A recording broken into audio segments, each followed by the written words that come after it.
Hey, True Believers. Did I disturb you? All righty. Hey, True Believers, Team here. I and Dom decided, hey, let's go and we're going to talk about some comic books tonight. Our favorite stories from our favorite characters. I may have cheated a little bit because one I love, I don't know if it's one of my favorite characters. I brought some visual aids in the form of trade paperbacks I want to show off. I sent the link to Dom. So whenever I guess he went to do something because he sent a message saying, hey, I'm ready. But I sent him the link. So whenever he gets here, we'll start it up. Yeah, and by the way, thank you very much. Henry is talking about, he sent me a package, should be here on Wednesday.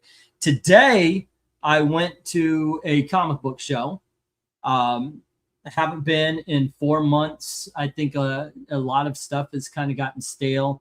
I get it. I understand. I usually go and try to find as many books I could ask $5 or more for. But I do like to grab a box of comics because it prorates things. And this time around, I bought two, one a short box and a long box of, I guess, the comic, the trading card people would call commons. I got to tell you, I was having fun sitting down, going through, making sure that everything's okay. I ended up with like 3 or 4 so far that I really didn't look at, and they've got tears and such. And so they're going to be dollar books. I actually bundled a couple, so I'll have a couple of dollar books and everything. I made a deal for a long box and one of my grails. I'm going to do an unboxing tomorrow, I think. Yeah, and yes, it was good news. I appreciate that. But yeah, I'm happy. I had a good day. Me and Elizabeth went, and I gave her a list so she could help out. And it had all the stuff we're looking for, like some, I got suggestions, some Dazzler, some Captain Carrot. The only Captain Carrot I found for Jim Sorensen, he asked for specific numbers, and I found those numbers, but the guy was asking $5 each for them. I charged $3. So I was like, nice. Sorry, Jim. When I could get them for the price, okay. But I didn't, one, I didn't want to lose money, and 2, I didn't want to charge too much. So there you go. England team, great topic for decision. I think so too. I am waiting for, like I said, I'm waiting for Dom, because this was supposed to be our topic. I'm sure he's got his own. I was going to go and do all the picture grabbing and everything like that to make sure that I had visual aids for you guys, so it wasn't just 2 guys talking. But like I said, when I came home. Well, first of all, this is a sign of getting older. The first thing I did was actually I took a nap, and then I started working on the comics and everything, alphabetizing them, getting them in order. These are the $2. These are the $3. These are the 5s. These are the big dogs. One of the guys that sold me a long box of comics had some great books. Like I said, I'm going to do an unboxing tomorrow, but like Ragman #1 was in his dollar bin. I was like, holy shit, are you kidding me? What is that? Not Black Alice, but the Superman, the plant on his chest thing. Holy shit. I was like, God dang, there's some good $10 books. So, yeah, it was a good day. It was a good day. I did get a couple of comics stolen from me, and that was kind of crappy. Elizabeth was watching the books, but she has separation anxiety. She's on, what do they call it? On the spectrum. She does have autism, but and along with that comes a bit of separation anxiety. Sometimes it's like she goes to work and she works and she's fine. She's an excellent employee by all accounts. Everybody who has them, well, there was only one, but they loved her as a worker. But sometimes, sometimes she can go off by herself. Sometimes she just gets nervous. Well, I picked out my books, and this guy, by the way,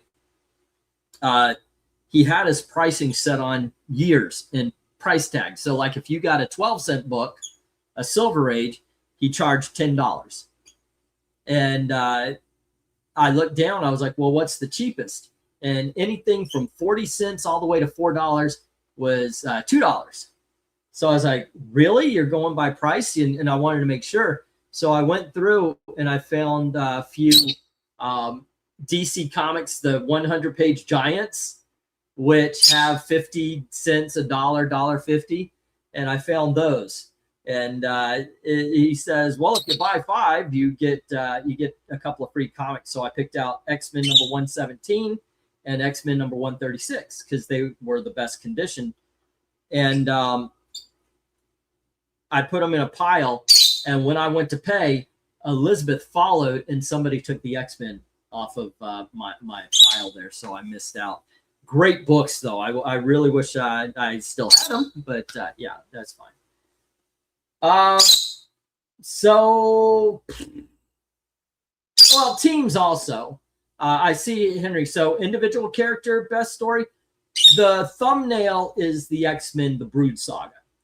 We were talking the last time Dom and I had a topic. We were talking, and that's how it came up. I talked about the Brood Saga, and I said, well, the Brood Saga is the X-Men's best story, hands down. And I do believe that.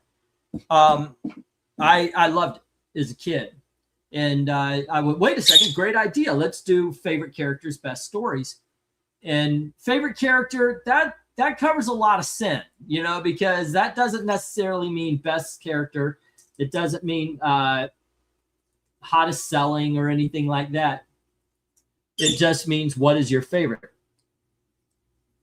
All righty. I sent another link to Dom. There you go. The countdown looks frozen. Wait, what? Well, it's moving. I don't know what I don't know if you're talking about my time clock. I've got a time clock here. I don't know if it shows up there. But so I said I mentioned that the Brood Saga is my favorite story from the X-Men.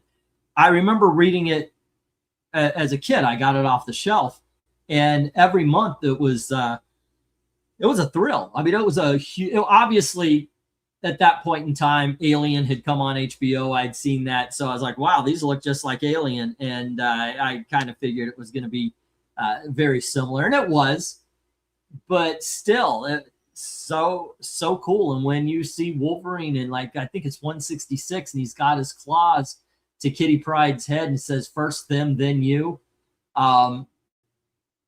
It's like, holy shit, is he going to kill the X-Men? I mean, you know, I was young, so I still thought that maybe there was an element of danger to the comics. And let's face it, they killed Phoenix not but 30 issues ago.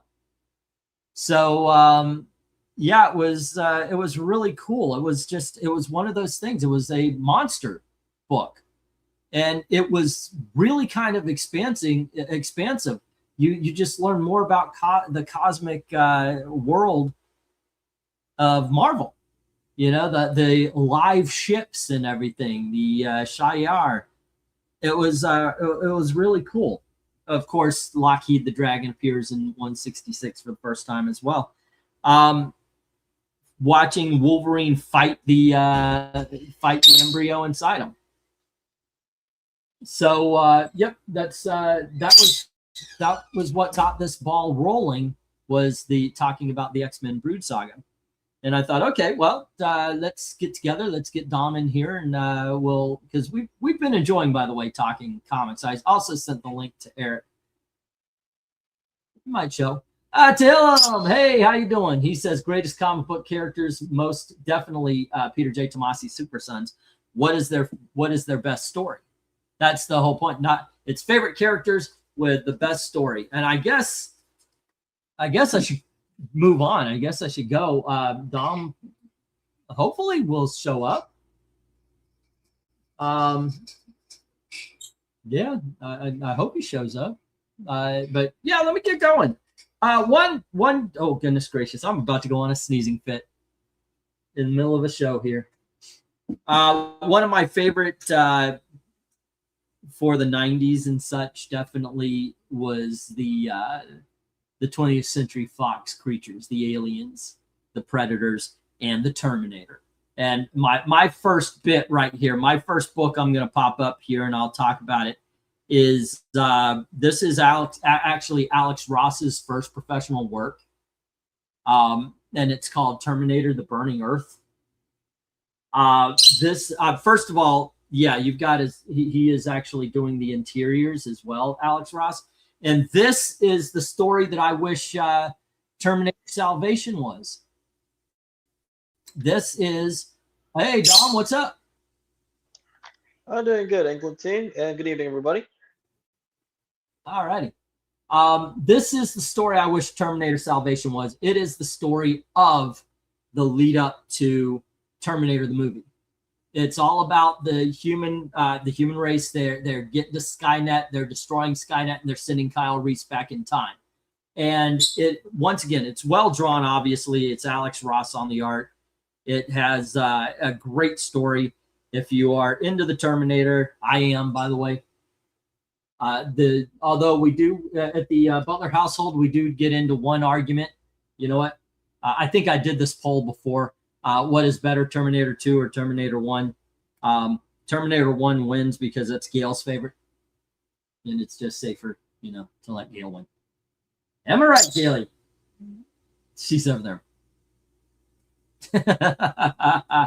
But yeah, if you can find this in single issues, if you can find it in trade paperback, I got lucky. This was at one of the shows I went to, and it is such a great read. Highly recommend it. But there you go. All righty. And we have Dom with us. Dom, do you have a character in a story that you would like to recommend to everybody? And by the way, you guys recommend also. What's your favorite character? What is your favorite story? We'll read them off. All right. How about you, To answer Dom? your question, well, since we're start, since we're yeah, this started 10 minutes ago. Although I was trying to get here early before that, but that's the Yep. point. Well, I guess for number 10 of a story that I would recommend, it would have to be it would be the issue of Uncanny X-Men, where where Emma Frost like takes control of Iceman's body, and trying to look for and trying to discover what happened to her students, the Hellions. Yeah, the context that the Hellions, that were kidnapped by Trevor Fitzroy, like a fugitive from the future, who essentially used the Hellions as batteries to charge up his powers to create like dimensional and time portals. With Fitzroy, he is a recurring villain that the Bishop has to face. So when Emma, because she was comatose for a good long while, but when she jumps onto Iceman's body, well, she started to give the X-Men a run for money, in addition to utilizing Bobby's powers in ways that he that he didn't do at the time. Sorry, because he was limiting himself. And for instance, like when she escaped, she converted Bobby's body into water after like she jumped in, after like bonded within and was able to jump out, solidifying herself. And that's only just the tip of the iceberg, because it is shown that Iceman is an Omega level mutant, like with his powers, and when it comes to cryokinesis. But the fact that she jumped that she used his body to convert him from matter to a matter liquid by jumping into the water, now water, and even like manipulating it and converting it to ice, it showcase on his how powerful of a character like Bobby can be when he utilizes his gifts.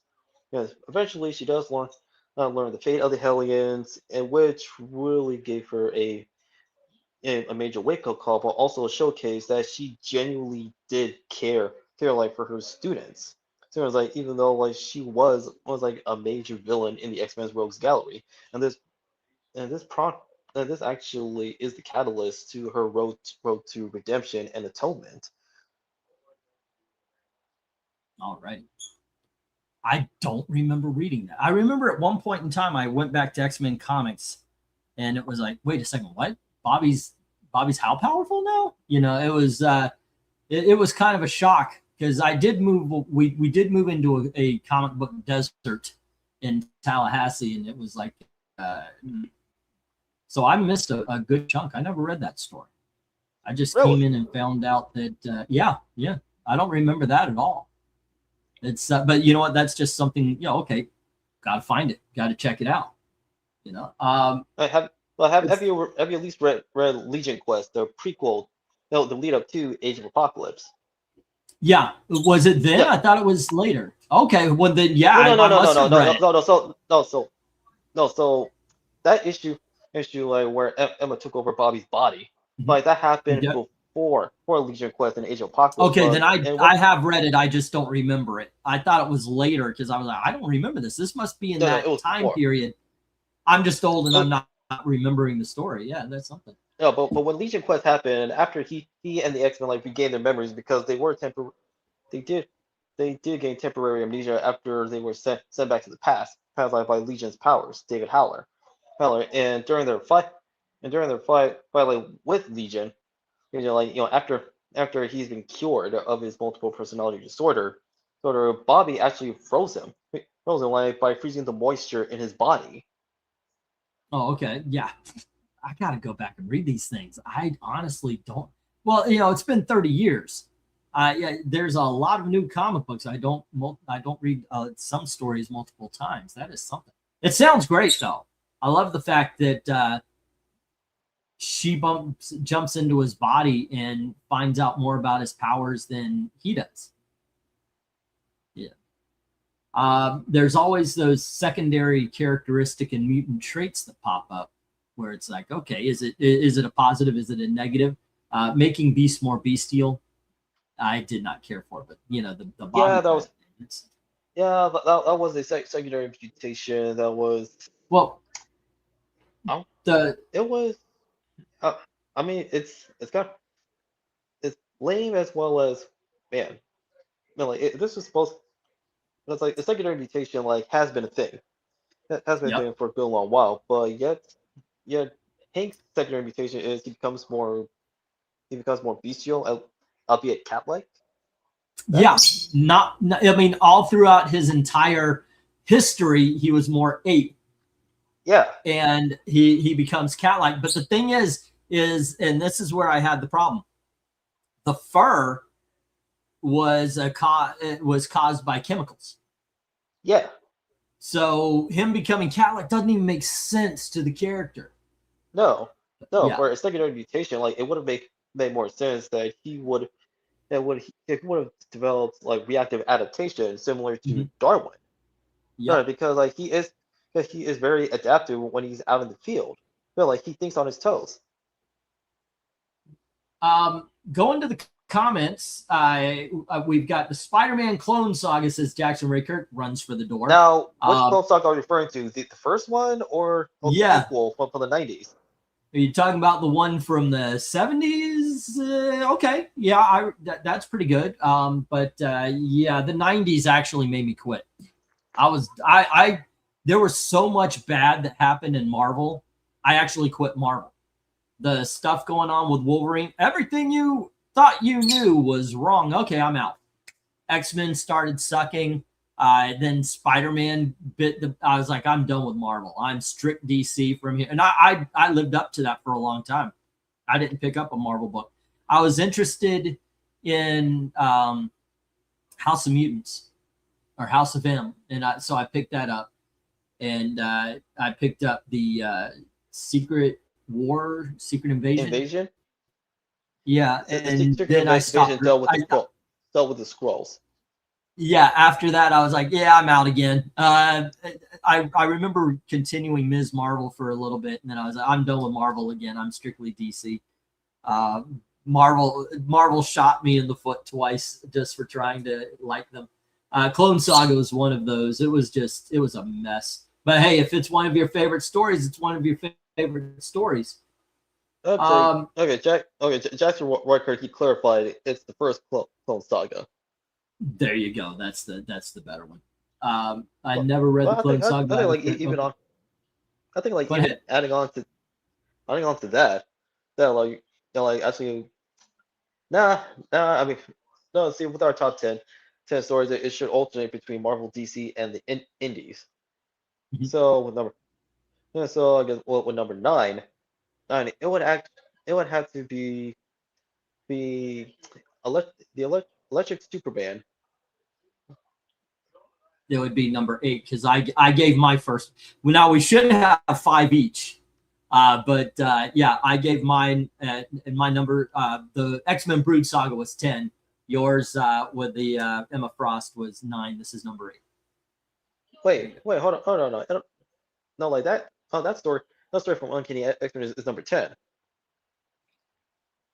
So for DC, no, DC, it would actually for go. Okay. my number 9 it would actually be the Electric Superman saga, starting with Clark actually developing his electric and energy powers after Final Night. Okay. By all means, let's hear why. I want to know why because this was one where I this is just one that didn't appeal so much to me. So I really want I want to Because know what it was. it's not a bad, it's really not a bad story in hindsight when you look at it. Because because again, as mentioned earlier, this takes place like after Final Night, and in addition to Hal sacrificing himself in order to reignite the sun. So which he got his redemption, which led to his death. But when he but when Clark when Clark was actually he was sort when his parts he noticed his fluctuating, starting with how his hand actually phased through the toaster. That was like in his and Mhm. Lois's place, as well as like the machinery started acting up around him. And I'm like, it actually got it shocked him, but also it made actually caused him to investigate on why his powers were suddenly changing. And especially when he was actually facing off of like one of his rogues. Well, I was like, it actually caused a major blackout. It demonstrating like Clark's like changing his powers to like electric and energy based. But like it's powerful, however, it does like come at a price. Right, so if he doesn't not control them as soon as possible, he would actually dissipate. But luckily, Star Labs were able to construct a containment suit for him.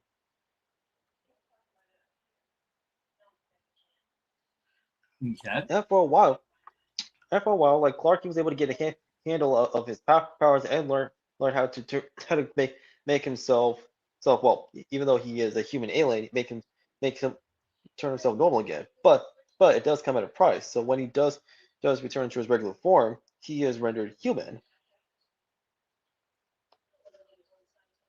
Yeah. So with this change of powers, like it creates like not only unique opportunities for how he can utilize his new powers, but also it creates new challenges for him to face.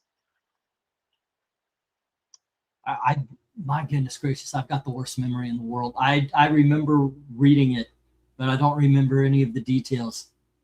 Um, I think I was just up against like I did not care for the whole electric guy. Although there were some good JLA stories with that hero with that version of Superman, because I do remember like the Battle of the Gods comes down and Superman was fighting.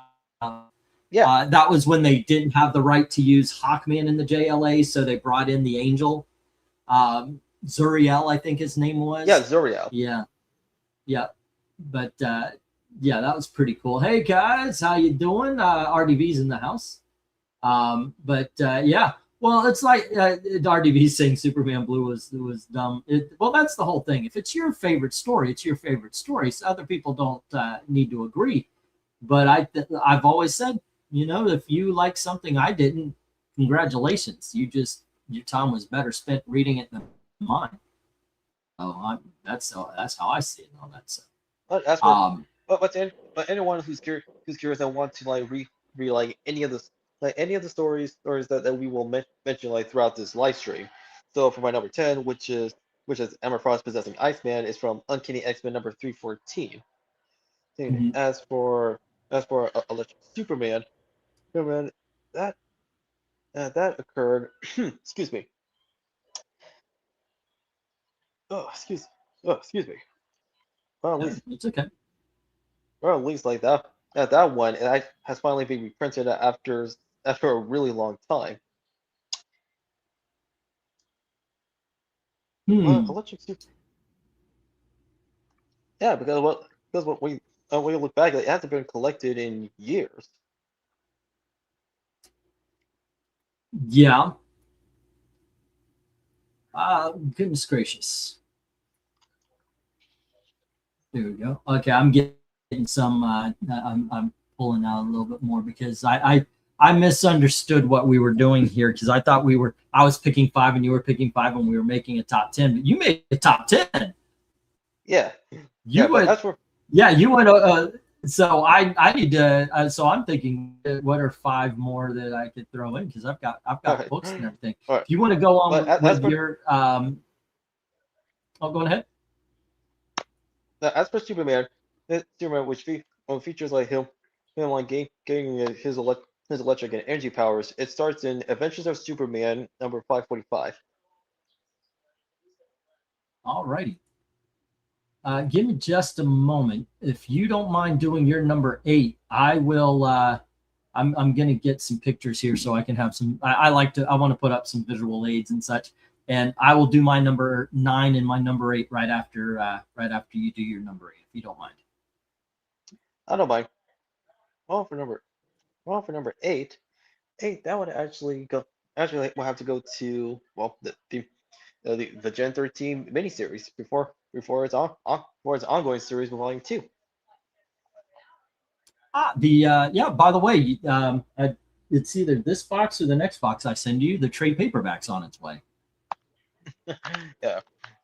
No, the original miniseries for Gen 13 as a story from begin as a solid story from beginning middle to end. It also does a great job in introducing like who each of the founding members are and how they come together as a team because like they are like legacy characters because each of them are the sons and daughters of Team Seven. Seven like who are effectively the Team X of the Image universe for a while before the Wild Story universe like was separated from the rest of the Image universe after Jim Lee like sold his studio's Wildstorm to DC. Okay.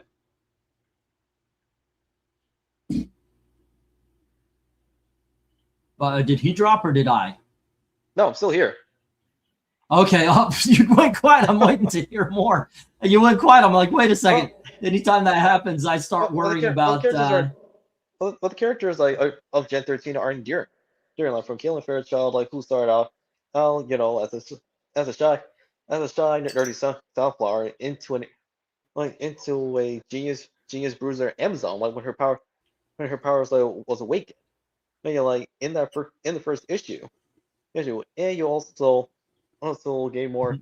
Also, like, with the series, it helps to help expand the wider Image universe. With John Lynch, like who serves like as the team's like mentor and father figure, like as a secret agent who is the Nick Fury of the Image comics universe, but he is like against the malevolent machinations of IO International Operations.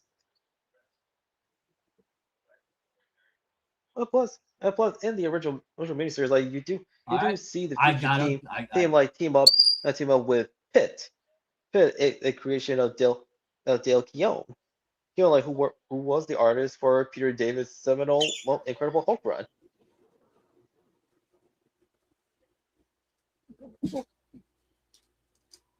I got to tell you, I never. This is kind of funny. You're doing these books, and like, okay, that's awesome. I don't remember reading Gen 13. I know I read some of them, but yeah, that is awesome. I'm getting recommended some new shit here. Either that, it's been so long I haven't read them that since I read them that I've actually forgotten them. So I'm getting new stories here. That's kind of awesome.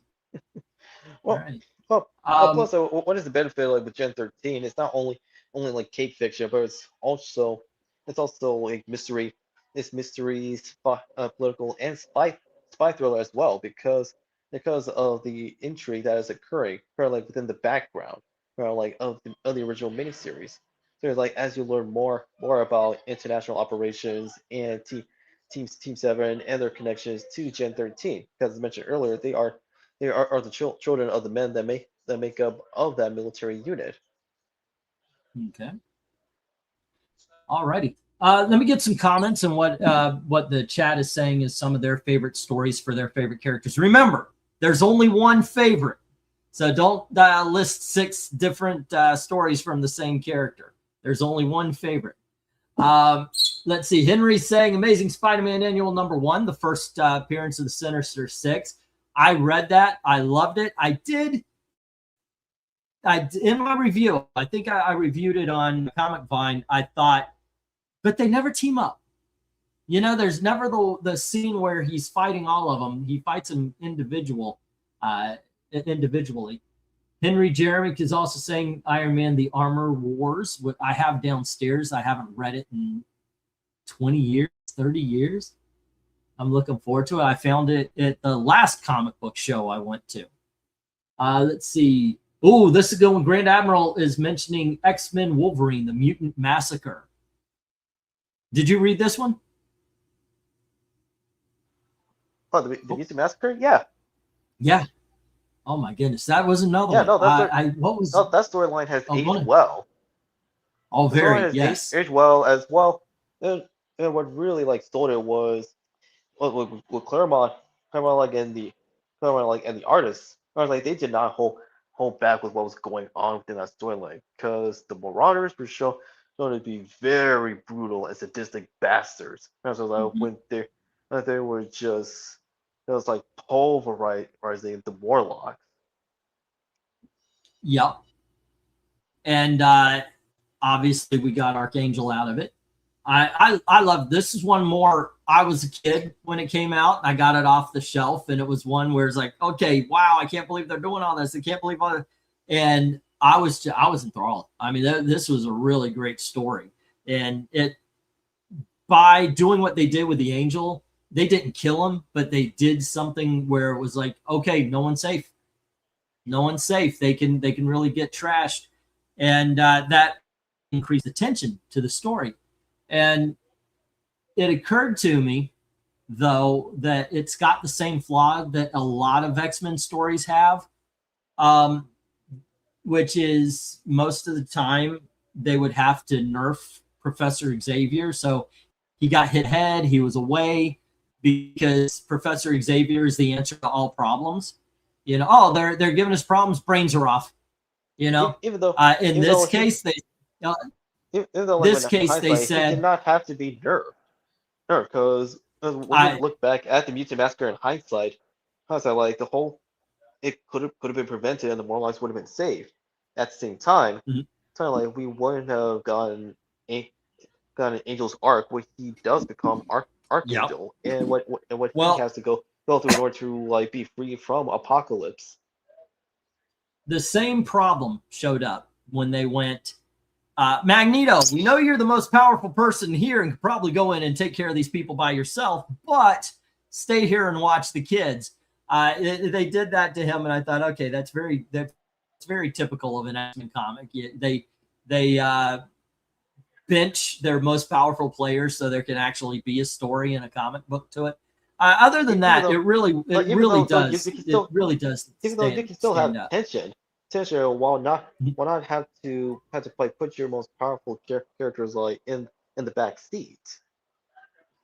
You can still create tension like when they're involved. I absolutely agree. I am not somebody who says, "Hey, because Superman is too powerful or overpowered, you can't write a good story." He's not hard to write.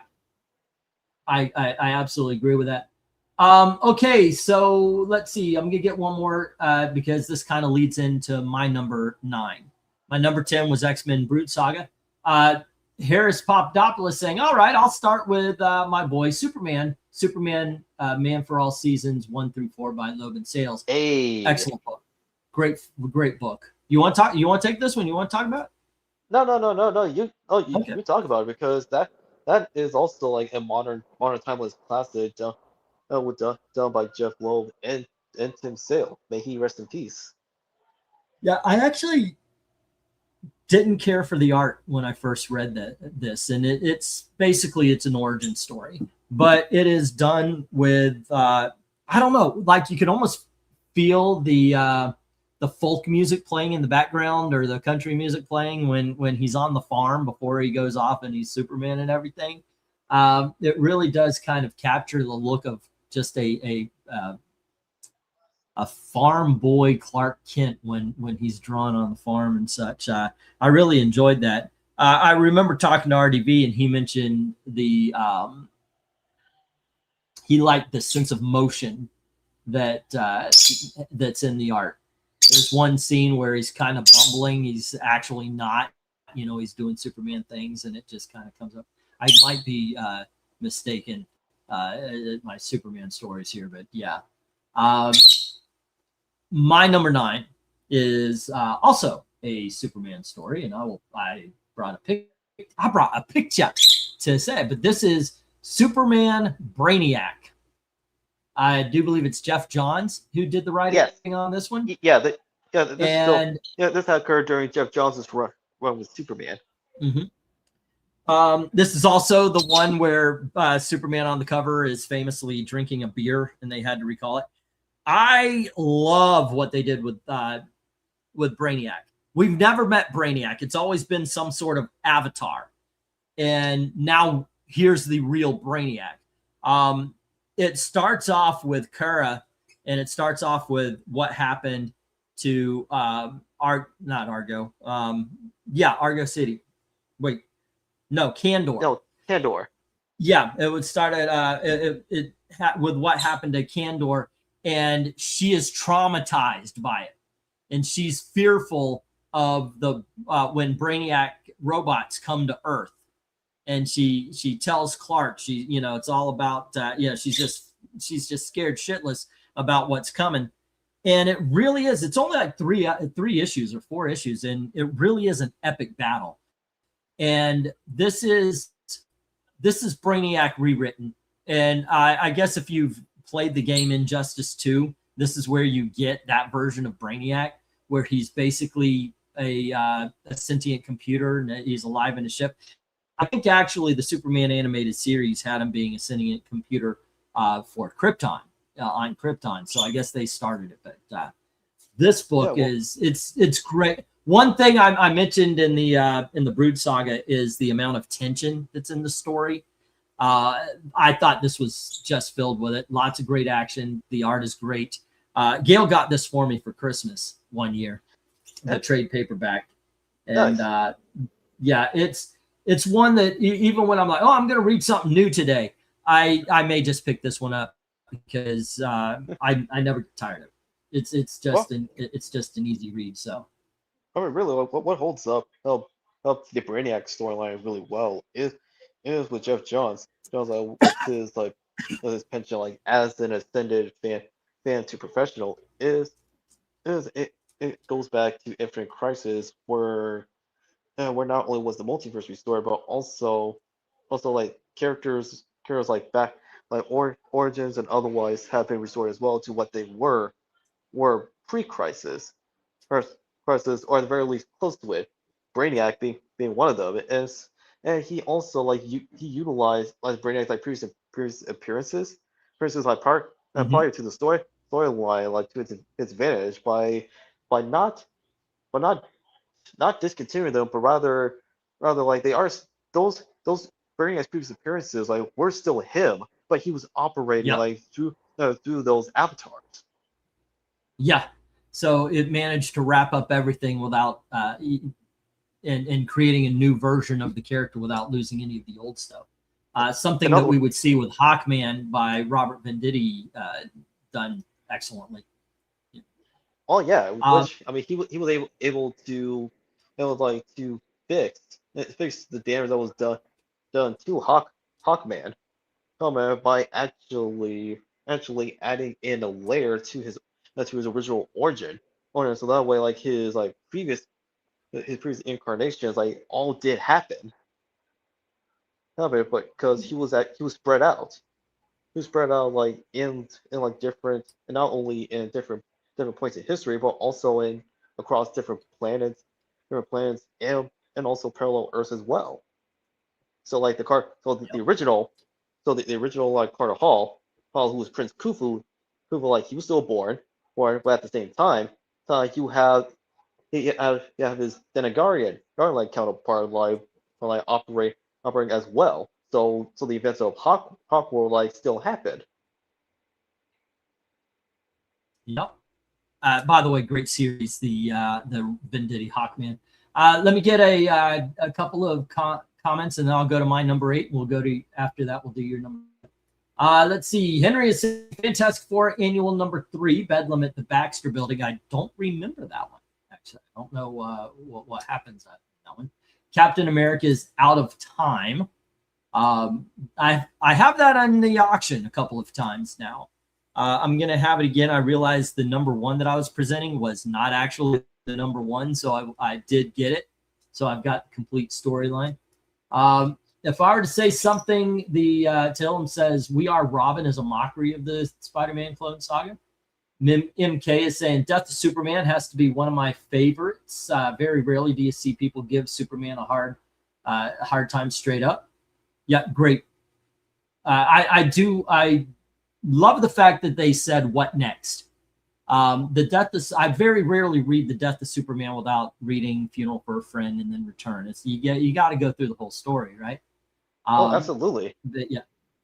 And also, especially only the one show where it focuses on Superman's friends, allies, and supporting characters, especially with really like with Maxima, and I should not be blinking on his name, but his costume is similar but different to D-Man from Marvel Comics. costume. Oh, Guardian. Guardian. The new version of Guardian had that brown and yellow costume. I think that might be yeah. There was the older one who had the blue, but then in the 90s it ended up being like a Spanish cop or something like that. And yeah, he's got that. So I think you're talking about the new Guardian. Right. Yep. RDV, DC had the best stories. Marvel had the best 60s through 80s. Well, they definitely sold more comics. Let's see. Actually, yes, the first clone story from the 70s. Okay, I am way behind on the comments, as you can tell.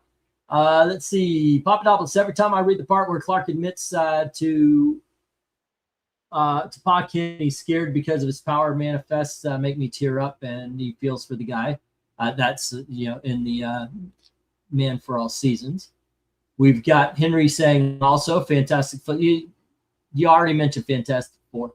Let's see. Planet Hulk. It was okay, says Henry James. Is that a favorite if it's just okay?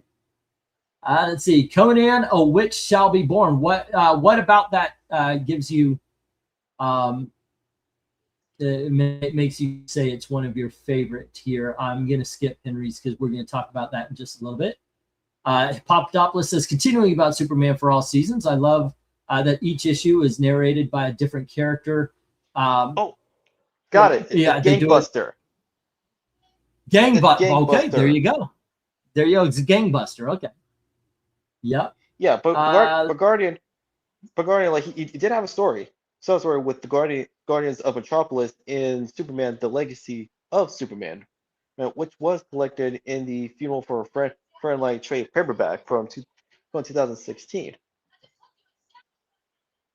All right. Well, I guess I was wrong about the name. I think I had the right character though.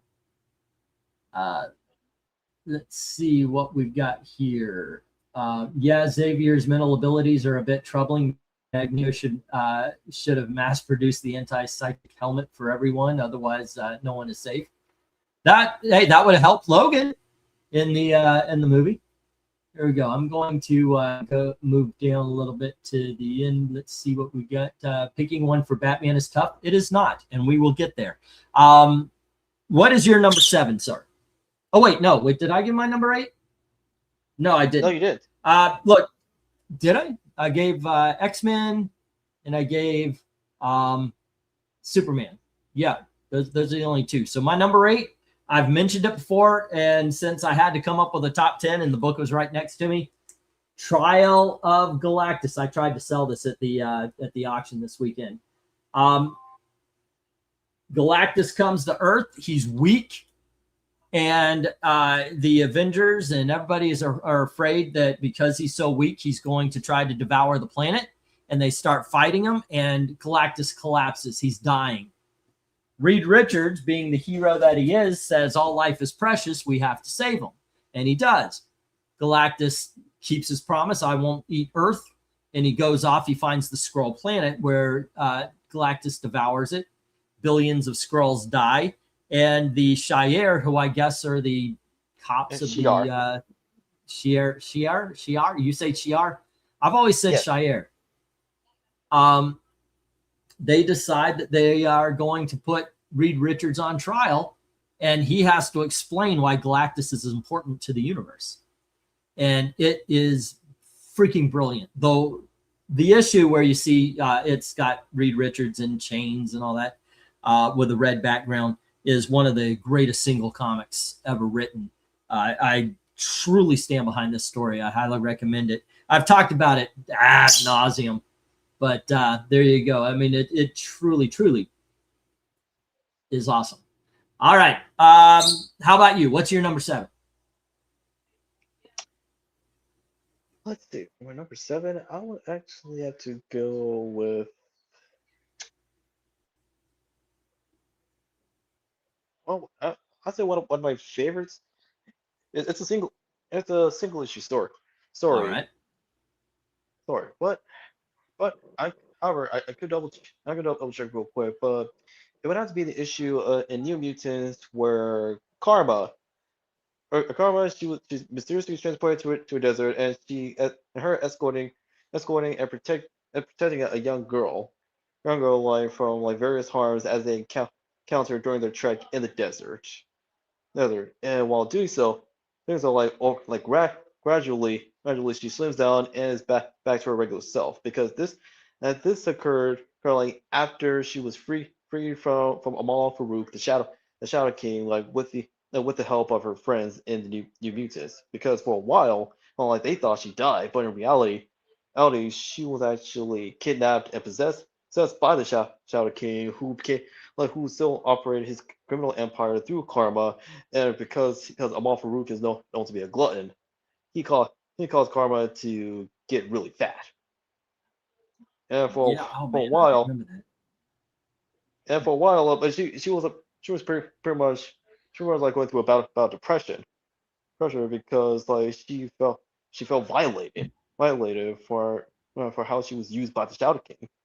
Okay, but she was given a chance like to redeem herself, so like and in addition to getting out of the funk that she was in for a while, by protecting this little girl, which creates a lone wolf and cub type of scenario, like in that story alone.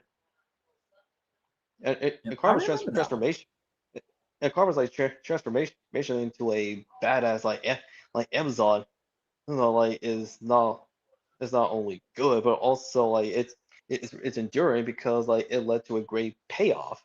Like as this lone wolf and cub like type of scenario like was occurring. Okay. Yeah, if I remember correctly, she lost her weight in the X-Men Asgardian Wars. Yes. Like, yeah, because she was crossing a desert or something like that, and as she kept walking, yeah. By the way, I'm not picking that as my X-Men story. I picked the Brood Saga, but Asgardian Wars also, by the way, is amazing. Yeah. All righty. Let's get some comments here, and then I'll go on to my number 7. Let's see. Austin saying, yes, the trial of Reed Richards, great story. Shi'ar agree. is what RDV is saying. There's even another issue where the Shi'ar projects holograms in Reed, Richard, and Sue's. Yep, waking them up from their sleep, summoning them to the trial. Yep. A lot of it deals with the heralds, especially Terax, the tamer. Not Terax, the tamer. What is it? Terax, the... Anyway, there you go. Let's see. I feel if Galactus tried eating Apocalypse, he'd die from indigestion. Darkseid would laugh and say, "I told you so." MK, there is actually a book. It's one of those Marvel DC crossovers. It's Galactus and Darkseid. Spoiler alert: Galactus wins the battle, and he begins to devour Apocalypse, and he goes, "There is no life in this planet." The planet is it's Terax the Tamer. So I said it right the first time. He says there's no life here. Your planet is dead. How? Why do you even protect it as hard as you did? And Darkseid looks at him and just goes, "Because it's mine." And I always remember that scene. That's one of my favorite scenes in all of comic book. He just looks at him and it's just, "Because it's mine." And I was like, that's Apocalypse, not Apocalypse, that's Darkseid. Yeah. The planet, by the way. It's Apocalypse. Let's see. Henry Jeremick saying the Dark Phoenix saga. And I do want to point out, to me, that is the later half, the bit where she gets her powers and then she becomes more powerful until she gets corrupted. That's the Phoenix saga. And then the Dark Phoenix saga is where the X-Men are trying to stop her. The Shi'ar want to put her on trial, and then, of course, ending in her death. The bit where they're in the Hellfire Club, I mean, you gotta understand. This is one of those things where getting it month to month. I mean, right now you can get it in trade paperback, and it's and you get instant gratification and such. Getting it month to month, and you get X-Men 133, and I believe it was 133, and Wolverine just is tossed around. The guy, Wayland, I think his name is, causes him to just crash floor to floor to floor to floor until he's in the sewer. Water and garbage is rushing over him, and he turns up and he looks, "Okay, now it's my turn." It's like, yep.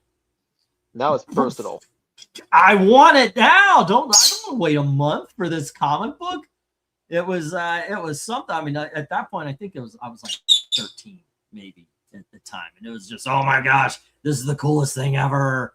Our little lunch circle that read comics and passed them around, we were all just jazzed over this. It was really cool. I mean, who wouldn't? Yeah, Dark Phoenix really is, and of course, 137. My uncle gave us that, and that was one I just read over and over and over and over and over again. I love that book, man. Dark Phoenix Saga is really good. Yeah, well, it remains one of the best sequels in fiction, and it's one that is done right. Yep. And to this day, the X-Men 92 remains one of it did both the Phoenix Saga and Dark Phoenix justice. Let's see. Popdopolis is saying for Batman, he's going with a story called War on Crime by Paul Dini and Alex Ross, part of the world's greatest superheroes collection. I've actually never read that. I recommend it. Yeah, this is when we were away from comic book shops. You know, I want to check that out. I've heard mixed things about it. Especially, I've already heard that Dr. Leslie. Dr. Leslie Tompkins? Yeah, she ended up letting Stephanie Brown die, which I think it faked her. It doesn't feel like her death was fake. Yeah, I know they retconned it later because nobody liked it. However, it's one of those instances where it was actually a good retcon, because like it undid her Stephanie's death, which actually led her to becoming the new Batgirl. Batgirl, like Yeah. after Cassandra Cain. All righty. Yeah. By the way, I did like the Cassandra Cain run. Me I too. didn't. I did not like Cassandra Cain's a better fighter than Batman. They do that in comics all the time. For a while in the 2010s, everybody and their brother was smarter than Reed Richards, just to prove how smart everybody was. In the 90s, when they wanted to make you know that a character was tough, they kicked the shit out of Wolverine. All it does is it makes that character seem very less. I don't like that kind of storytelling. It does. One Slick said he was sitting watching and the stream never started until he refreshed. That's a good idea there. If you guys are waiting for the stream and it comes, I get it. I'm late sometimes, but if it comes around to showtime, hit refresh just to make sure. Grand Admiral saying Ghost Rider is one of his favorite characters, and the Midnight Suns is one of his favorite stories. I gotta tell you, Ooh, that's a agree. good one. Yeah, that remains a favorite of mine to this day. Considering we were supposed to get a Blade story and now there's going to be a Ghost Rider, it's amazing to me that they couldn't figure out guy kills vampire. How can you not come up with a story for guy kills vampires? But I would have loved to. I would have loved to have had a Ghost Rider Blade, like a Midnight Suns kind of thing. The closest we came was Ghost Rider and Agents of S.H.I.E.L.D. Don't hate me. I really love that show, by the way. No, it was good. Let's It was see. good. It's a shame that it was done. It was done dirty, and that Coulson and his team did not even get a chance to appear in any of the movies. Yeah, I thought it would have been cool for them to show up in the Battle of New York in Infinity War. No, it would have worked if Coulson and his team actually appeared in the Battle of Sokovia. That would, yeah, that would actually be more political. It would actually fit. Let's see. Marvel team up 4 issues, 82 to 85. Shield versus Hydra, Black Widow, Nick Fury, and Shang-Chi, says Henry Jeremy. One thing that I was going to bring, almost brought up, was the Project Pegasus from Marvel 2-in-1. Yeah, it's a little different, but there you go. Let's see. I've seen Project Pegasus. That's another good choice. Yep. Let's see. Harris popped up and saying War on Crime is brilliant character study of Batman with, again, an emotional focus on the character and everything he represents. Ghost Rider number 35, a Jim Starlin story and art. Ghost Rider versus Death Rider, 3 races, says Henry. Alrighty. And it looks like I'm getting down to... I've read Dark Phoenix, says Austin, but not Phoenix, but I've seen the 90s animated series, so I know the basic plot. They've never gotten it right in any medium other than comics. Yeah. Well, but again, as mentioned earlier, X-Men 92 is the only one that did a proper adaptation of the Phoenix Saga and the sequel. All right. Rise of Midnight Sun gave us Borderline Investigations, the private eye company of Blade Hannibal King, says Grand Admiral. Yeah, Project Pegasus. It is pretty good. That's not my number 7. Let's see. What, 10, 9, 8? Yep, I'm on my number 7.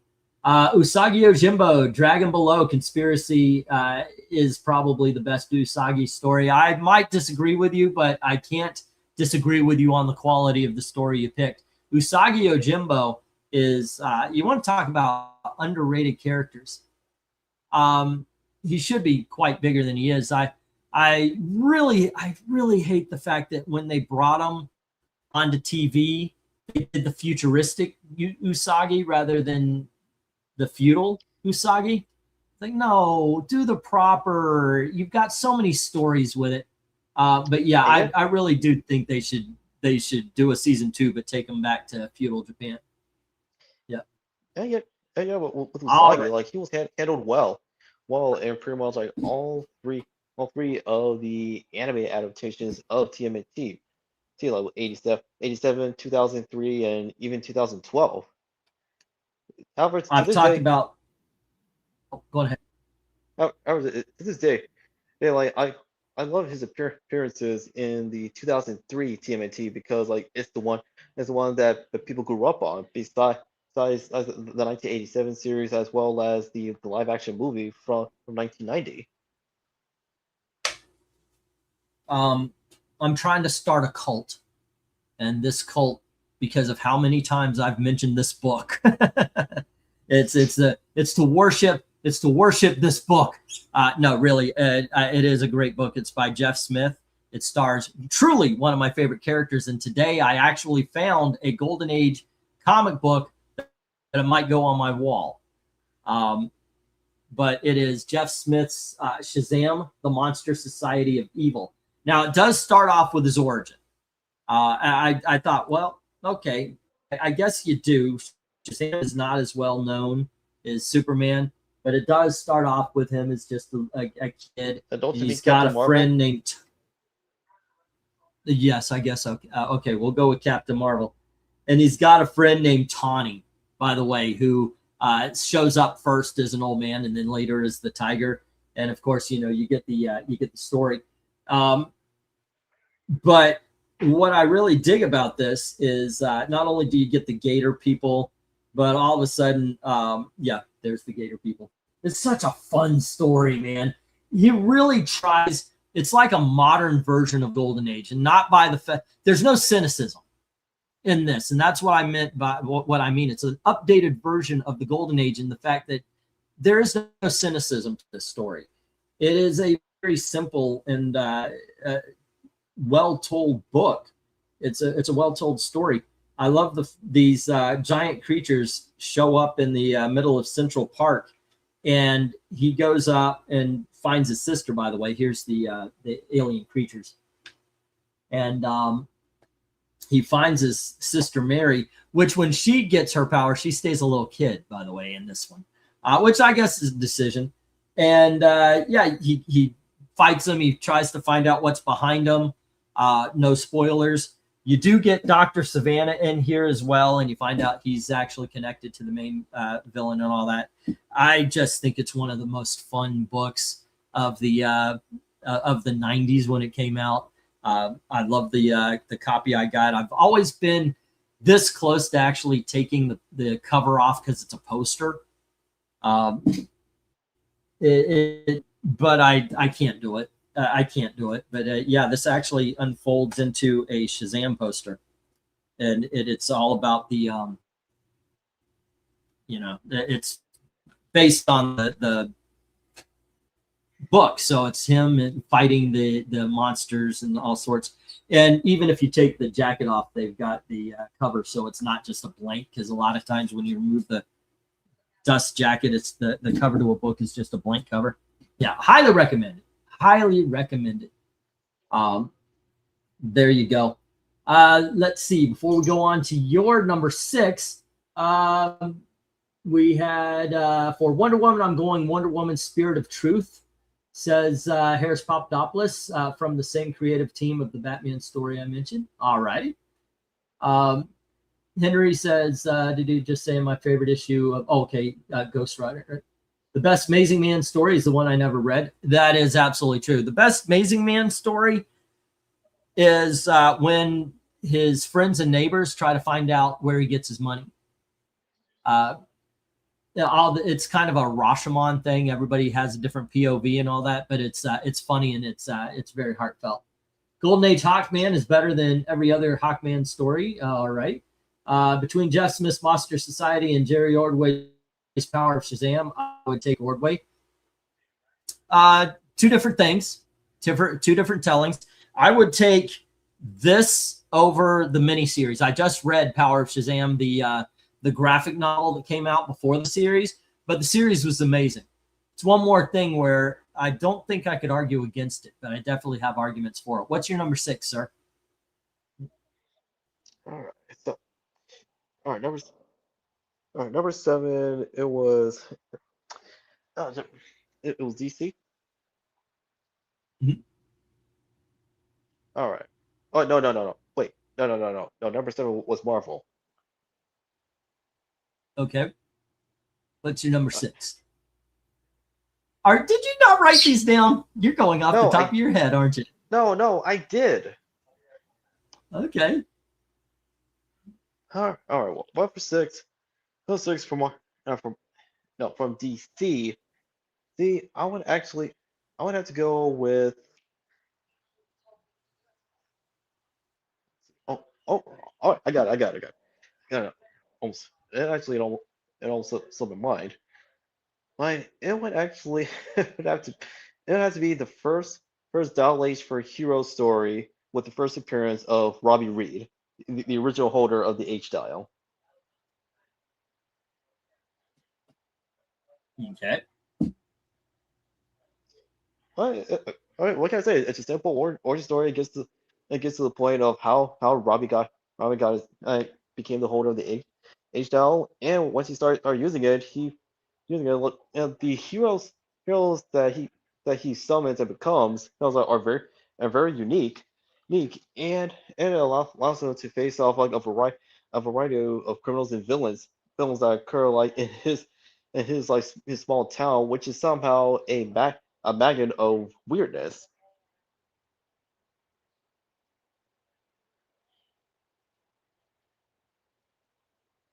Okay. Plus it's so plus it's come on it's very fantastical, which it does at least like enough room.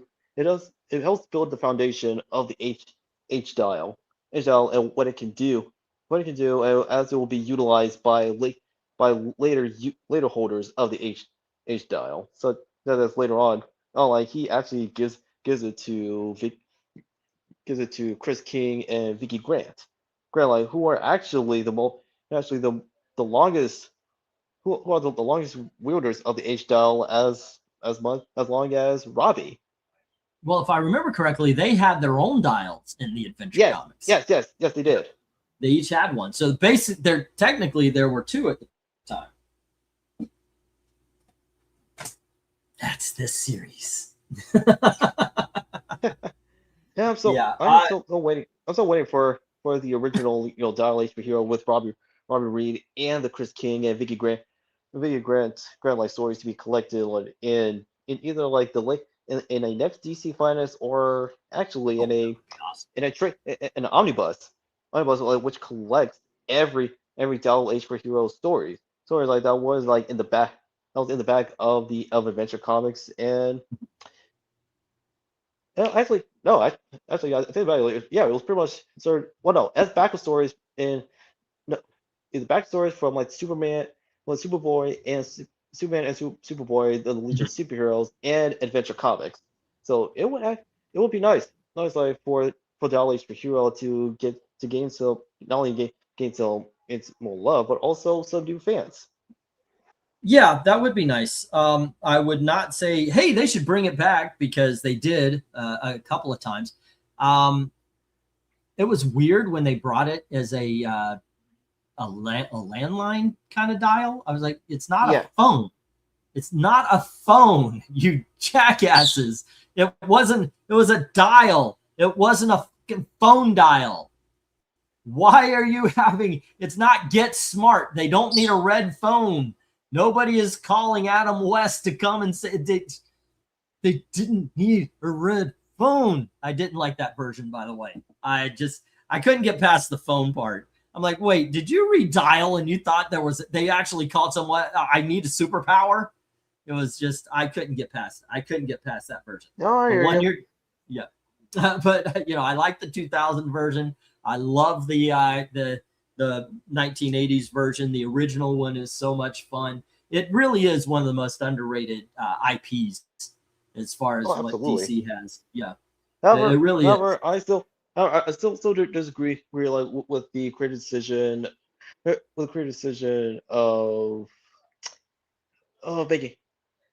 making like Robbie cynical, and also like his marriage like with his high school his high school crush like to fall apart. Like that was unnecessary because he earned his happy ending.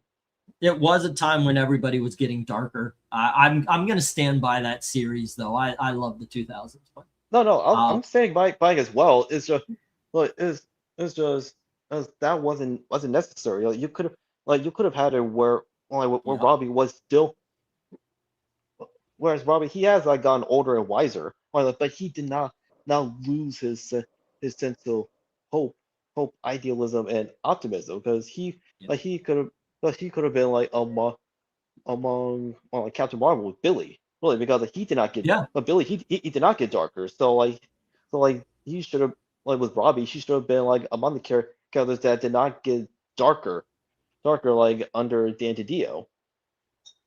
Yeah. Going to the chat, I've got to say I don't agree with RDV very often, but he says the best Hellblazer story is Original Sin.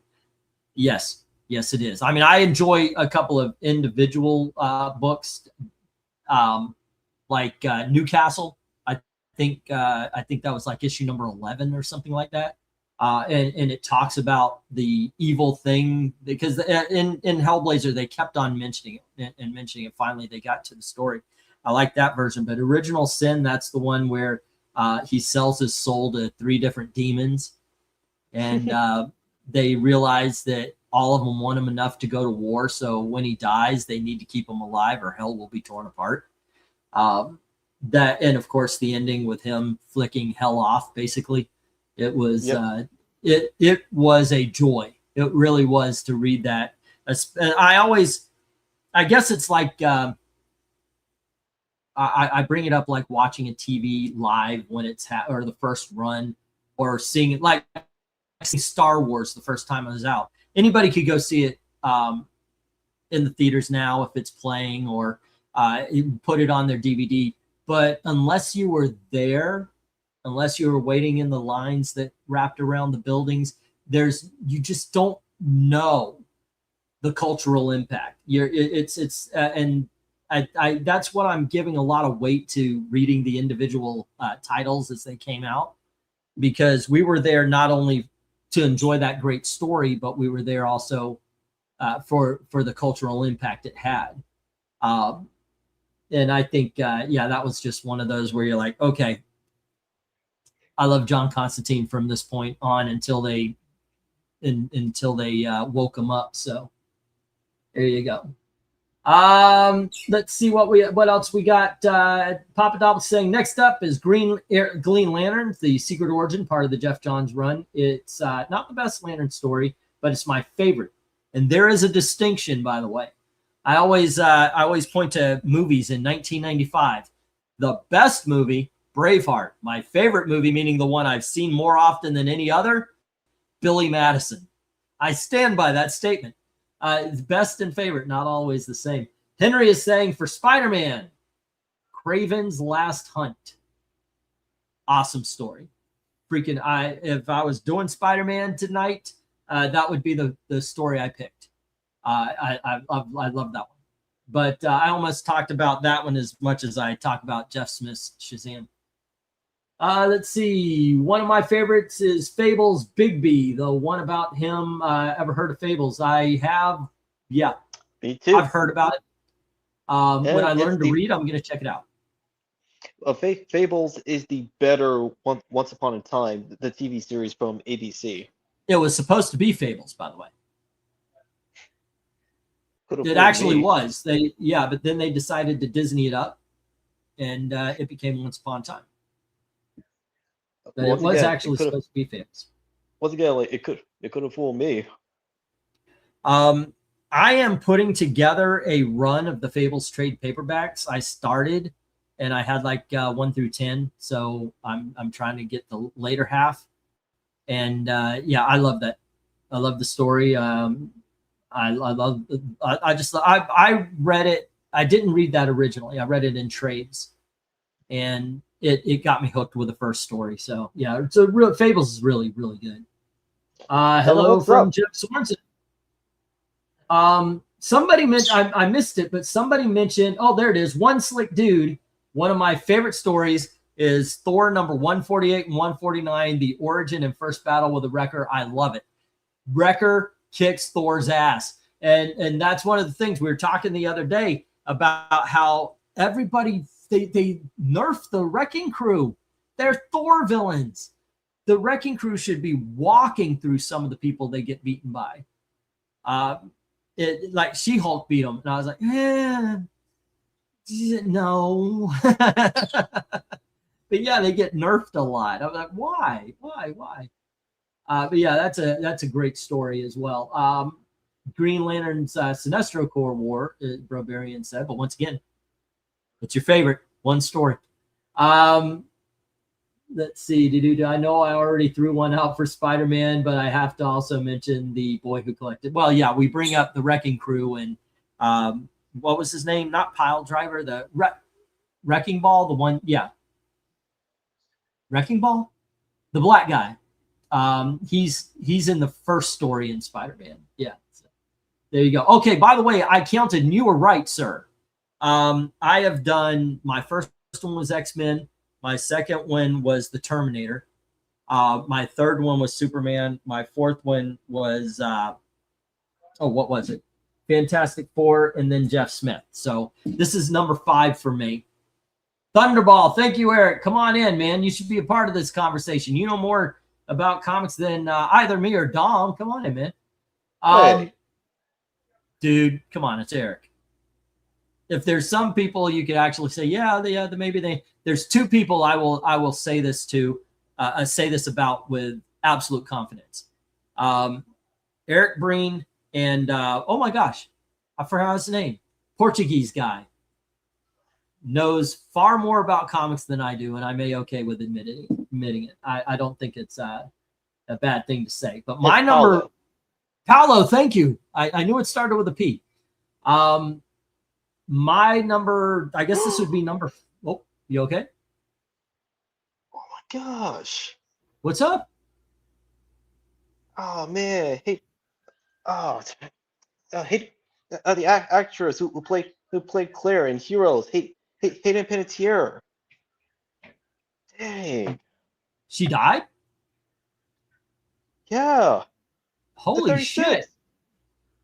Damn. That's too fucking young. Yeah, man. That is far too young. I mean, come on.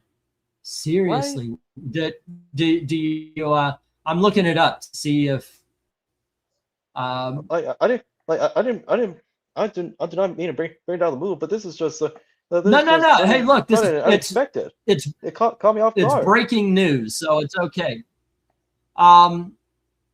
She stepped away from spotlight to navigate severe personal challenges, including postpartum depression, addiction, and abusive relationships. She recently released her memoirs. Does it say how she died? For now, but now that they have that. Now I'm going to the Hollywood Reporter here. Give me just a second. But yeah, I mean, yes, it's a different subject. Hayden I can't say it. Panettiere from Heroes. She died. Yeah, Claire Bennett. She's also known as Kirby from Scream 4. Maybe she died by suicide. It says the details around her death are unknown. Hollywood Reporter keeps going in and out for me, so I'm trying to get that. But let's see, she was involved. She was involved in. I think this is just the history. Yeah, I got to get off Hollywood Reporter. They suck.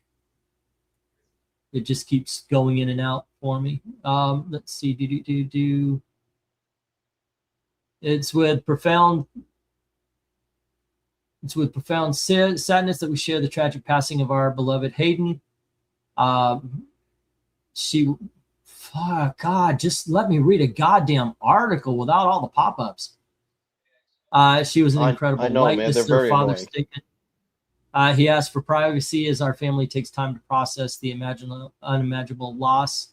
Yeah, I'm not seeing anything about what caused the death. I'm pretty sure at some point in time that'll be brought up. I don't know. I mean, if she was suffering, did she kill herself? Or that's something, man.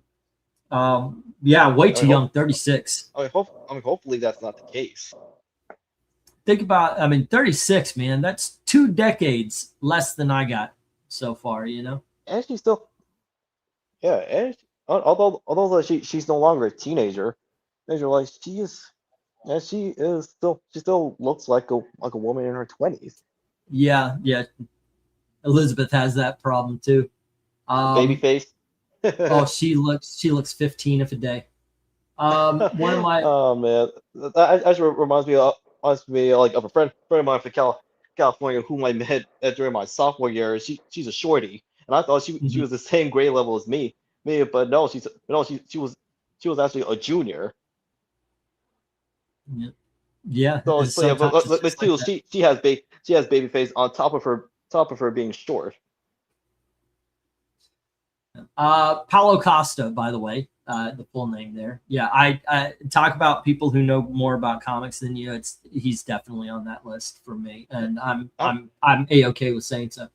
Hey, I mean, look, I will admit, I'll admit, like, even though like I'm not knowledgeable of comics as well, like among like other like other like aspects of history outside of that, so like I will like tip my hat to Paulo because he's actually someone that that is I look up to like as a historian.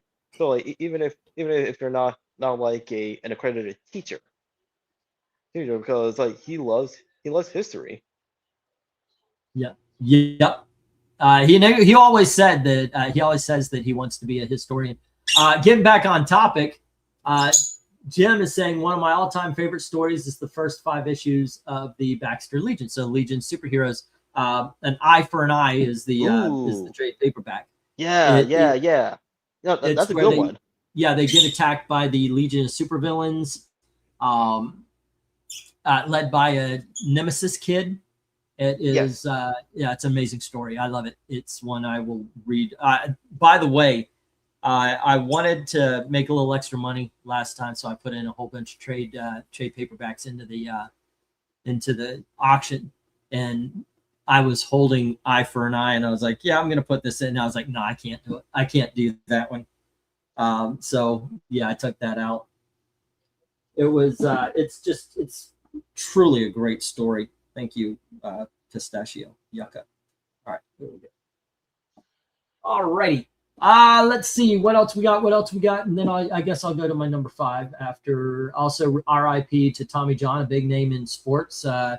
What has died as well. Big baseball name. They named surgery after him. Okay.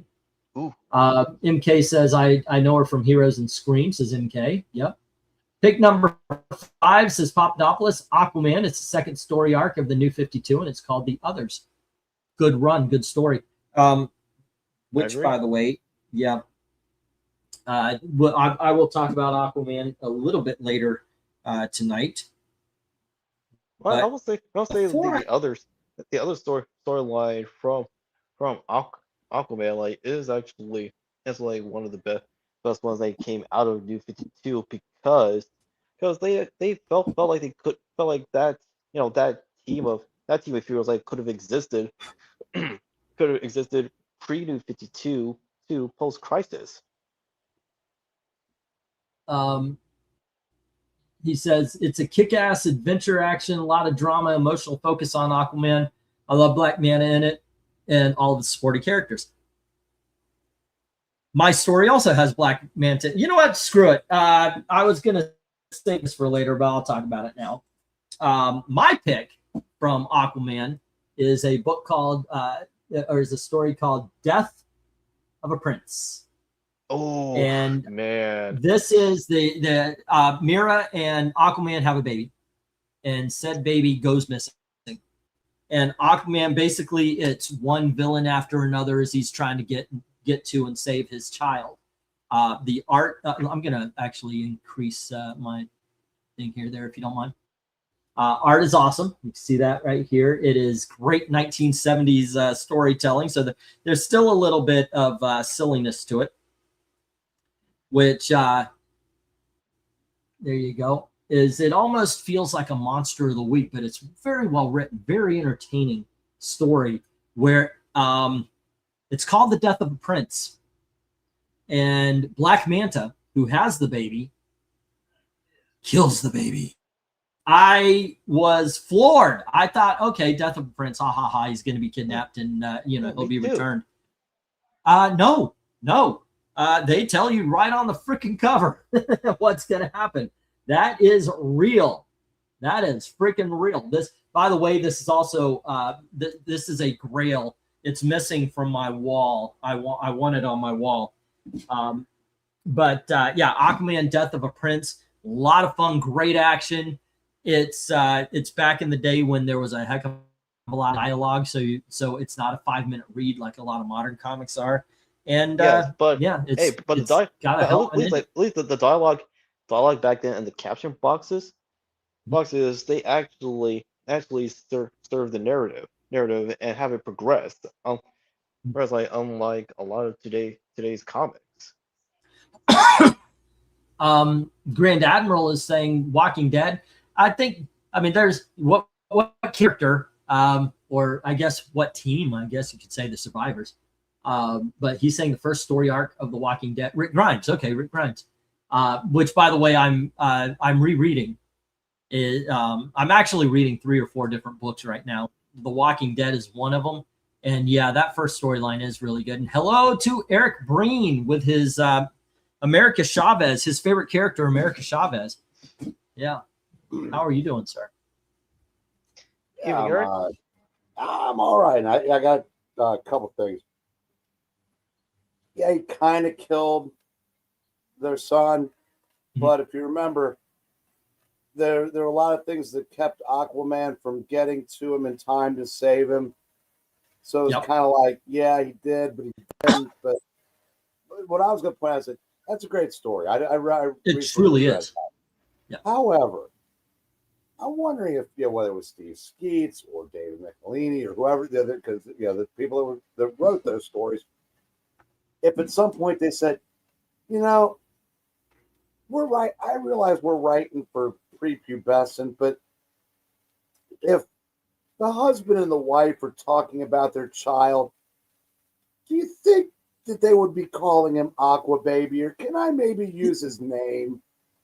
It's like, yeah, jeez, God, they might wonder why, they're why people read Marvel or they read DC. They might have collected both, but if you're reading Marvel, most DCs were hard to read, even the ones that are supposedly good because of nonsense like that. Yeah. Okay, I get it. But I'm not stepping down from that's a great story. Yeah. It was, but it was like it's almost like because I remember Jerry Conway came over from Marvel. It was writing stuff again, and I always wanted. It's too late to ask him now, but I always wanted to ask him. I said, "Did DC tell you to dumb it down?" Because yeah, maybe. I guarantee you they did. There were recently, back when we were doing the spirits, back when we were doing the Gabbies and everything, which, by the way, I do want to bring back this year. Yeah, not the Gabby. We have to call it something else. But anyway, back when we were doing that, oh goodness gracious, I lost my train of thought. Never mind. Fuck it. I'm done. I forgot what I was talking about. What were we talking about? Son of a big. You were talking about a black man. Yeah, Aquaman. Aquaman. But yeah, I forgot the topic. I forgot how I was going to tie it in. So anyway, you were gonna tie it in. You can still do it. I honestly forgot what I was going to say. Tom, there's no way in hell he remembers what he was thinking. No, I don't. I'm not fucking around. I do not remember what I was. It's like I hit a wall, and I honestly don't remember. I'd laugh at you right now, but I'd forget why I was laughing. It's the way it is with me these days. So yeah. Let's see. Henry is mentioning Frank Miller's Dark Knight and Daredevil's Elektra versus Bullseye. Let's see. Here's interesting pick, England. That's what I like about you. Help me to get to know about stories I haven't read yet. That's part of why we're doing this. Hopefully you'll. Okay, I'm gonna give that a try. Because you might like it. You might dig on it. Yeah, it's funny. Daredevil had just mentioning. I will still say the best single story he wrote did not involve Elektra. Okay. His reintroduction of the Kingpin, that 3-part story. That's a really good one. Was the absolute highlight of his run. That is a really good one. You want to bring great movie. Do you want to bring up a favorite character and your favorite story of them? I actually was thinking about that a little bit, and I realized my mind doesn't work like that. Mm-hmm. But it works in like little snippets. Like, for example, the Count Nefarious story in the Avengers. Okay. Oh, all right. That's a good one. Wonder Man's greatest moment. All right. Where teams count. Where Cap gives him his shield, and he goes out to fight Nefaria, and he basically says, if I had the guts or savvy of any of the Avengers, with all my power, you'd be pulped right now. And because he's afraid of him. Yeah. Because at the time, that was what Shooter was doing with the characters. He was so scared of dying again that even with, he needs Cap's shield to basically, give himself the courage to fight. And then, of course, Nefaria, beats, I want to borrow one of your lines, beats the teetotaling snot out of him or whatever. Because he can't, because he's so jacked up. If you remember, the Vision drops on him from a mile in the air to beat him. But like I said, I thought that was a great moment for Simon, given where his character was at the time. And so, that's how I think of, stuff like that. Mm-hmm. I mean, not particularly stories per se, but because, I was thinking for all the championing I do for DC post-crisis, I can't point to any particular stories and say, hey, this was great, other than Final Night. Yeah. Okay. So it's, my mind, I guess, doesn't work like that. For post-crisis, I mean, I'm not counting these as any of the official, but Green Lantern, our Green Arrow, the Longbow Hunters, Hawk World, the miniseries would all fit. Wonder Woman, probably Gods and Monsters. Although I do like the later, around the time of Infinity, the Infinity Crisis, she did sort of a trials, like Hercules trials and such. I thought that was a good story. I just couldn't tell you. Well, they did that in the mid-'70s with her too to qualify to get back in the Justice League. But again, that was DC writing for 10-year-olds, so it was very simplistic. Good idea, but it just okay. Well, I will go. I'll go to number 5, and then I'll pick up the comments, and then we'll go to Dom's number 5. My number 5. Oh wait, I already brought it. It is Dom's turn. My number 5 was Aquaman. Dom, what do you have for us? Well, for number 5, I would go with the Endgame storyline from Archie Sonic the Hedgehog. Well, Marvel Comics has Secret Wars, or DC with Crisis on Infinite Earths, and the like.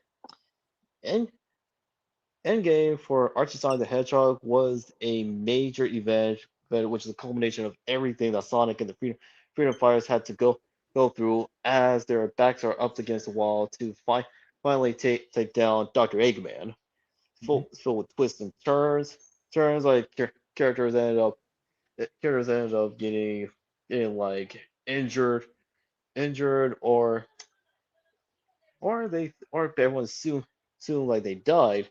And when Sonic in spite of everything, just witnessing like his friends risking their lives and not saving him but others. But when Eggman seemingly blew up that whole village, that's when he had it. And And Sonic was off his leash and proceeded to him and Eggman proceeded to perform a no holds bars brawl between the two to finally put an end to his reign of terror and free like Mobius of his reign. Yeah, and that's all I'm gonna say without giving too much away. But it's really good. All right. I got to tell you, I don't read, so I don't even play the games. I tried playing the games, they're just too hard for me. But yeah, that is something. All righty. Let's get some comments and then we'll see if Eric wants to chime in and then we'll go to mine. Let's see. What do we got? Where did I leave off? MK is asking, what is the bigger comic book and the bigger TV series, The Walking Dead or The Boys? Walking Dead on both counts, on TV and comics. I think The Walking Dead may have fallen to The Boys' peak as far as the TV series is concerned.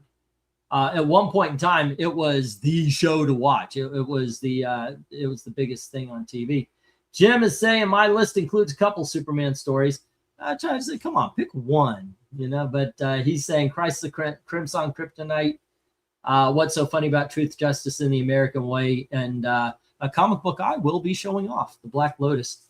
Henry Jeremy can sing, I want to eat your aqua, baby. Jim, can you tell me more about Black Lotus? One, please. Oh, that's one y'all should be reading over there on We Read Comics. Barbarian, number 10, Exo-Man of War, The Armor Hunters. Great story, by the way. 9, Usagi Yojimbo, The Dragon Below, Conspiracy. 8, Fantastic Four, The Coming of Galactus. Can't say anything bad about that, right? Number 7, Ghost Rider, Midnight Sun. 6, Bloodshot, Setting the World on Fire. I don't know what that is. The Bloodshot stories, I didn't know what the names of the stories were, but I could tell you Bloodshot kicked ass in the 2010s. Harris said, time for my villain. For Lex Luthor, I'll go with Forever Evil. It was refreshing to see Lex take command and succeed saving the world. Awesome interactions with Batman, Bizarro, and others. By the way, he also saved the world in Eric's pick, Final Night. How about Blackest Night, says MK. I just feel with big events, very few do it better than Jeff Johns. And then Brobarian goes on to say his number 5 is The Tick, Karma Tornado, by the way, which, okay, I love The Tick. Once again, there when it first, you would be frustrated if you were there in the 1980s to get The Tick when it came out because it was not consistent. You might not get an issue for years. Let's see. Forever Evil is underrated, says MK.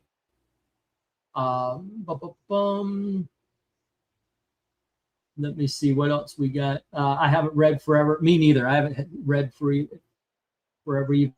One Sick is bringing up Iron Man Demon in a Bottle. You want to touch on that one, Eric? Demon in a Bottle was a very underwhelming story. I know from experience because, as I like to tell people, I quit drinking in 1992 because I don't remember 90 or 91. Because it was a comic book and it was 1979 or whatever it was. They built up to it a teeny tiny bit, but they basically dealt with it and he overcame it in basically one issue. It was like that season of 24 when Jack Bauer kicks heroin in 3 hours. Yeah. Okay. That said, the follow-up to that from Denny O'Neil, one of the best continuing comic book stories ever done. They spent the time, they did, what led up to it, the crash. It was very believable.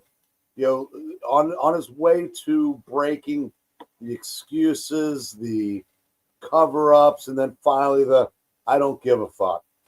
I'm drunk. And then the way he dealt with his friends and the way he lost everything. and had to slowly build it back. There are different levels of alcoholism. There are some people, like myself, a lot of people didn't even know because I hid it. And I didn't lose anything, per se. But, there are other people, like the way Tony Stark was depicted, where you lose everything and you have to build yourself back up from, the ground up. And I thought that was very well done, exceptionally well done for a monthly comic book, a monthly code approved comic book. Yeah. It was excellent. So, without Demon in a Bottle, that second story doesn't happen, but as a self-contained entity, I think Demon in a Bottle is extremely overrated. But when you attach it to the other one, it was probably time consideration. I don't remember who wrote that that particular storyline, but I'm sure it could have been drawn out longer and Denny O'Neil benefited from being able to do that a couple years later. We both have talked about this one before, and I will say again, the issue where he's in the doorway huddling with a strange woman, not a sexual manner. It's all about survival. That is one of the greatest written single issue comic books. The other thing that stands out to me during the Assistant Editors Month, there was a story where these kids who play Avengers, they go around their neighborhood and play Avengers, kicked Iron Man out of their team, and he ended up, I'm on a soda bender. So yeah, that was a cute story. It was. I said a lot of, I guess, I don't know if fourth wall breaking is the right word, but because in reality, how would they know? But it's still a fun story. Yeah, it was just nice. Not naming No Man's Land the best Batman story is Prey, says Jim Sorensen. Ooh, that's another good one. MK, you'll see me mentioning John's my pick a lot here, says Papadopoulos, already 3 of them. Hey, you're a Jeff Johns fan. There you go. Okay, we're on number 4. Yes, well, I actually was going to contribute to this. Go on ahead. Yeah. First, I just say, once I was 10 years old when I learned that you're never too old to change your mind about a story. Okay. I have always held the belief that Future Imperfect was very overrated. I guess that's my word of the day. And part of it is because I'm not a dystopian fan in general. But I was reading the Hulk Epic Collection that has that in it. And I skipped to that basically to get it out of the way so I could get back to the cool, Pantheon Hulk stories. And I was wrong. I may not quite put it on the pedestal. I can tell you, my friend Jerry got to interview both of them for an article in Back Issue, and he forgot to turn the tape recorder on when he was interviewing George Perez, and had to email him back and say, "Can we do it again?" And he said he couldn't have been nicer about it. That's awesome. But that was I finally got what people were talking about. And I said, now I always like that when he goes into have a good night, one Slick. Take care. The memorabilia room with all the bodies of and all the paraphernalia. And Rick goes, needs a giant penny. But other than that, it's pretty all encompassing. Yeah, that's pretty cool. That made me laugh. Now I go a step further. I mean, I like Future Imperfect quite a bit, so much so that I read all the Maestro books that came out a few years back, and I enjoy all those as well. Yep. My number 4. My number 4. I picked up the preview just like everybody else. I can't say I'm like I know every little bit of lore and everything, but anytime I do pick up a book, I enjoy their stories. But this is Teenage Mutant Ninja Turtles: The Last Ronin. The whole mystery, of course, was which turtle are we looking at? This is, you talk about dystopian. Futures. This is a revenge story where the turtles that leads to a brighter future in the end. Yeah. The turtle who is left, I won't spoil it just in case you haven't read it, watches, or basically as we go through the story, you get the backstory of what happened to all of the other turtles and why he wants to go and kill the dictator of this particular city.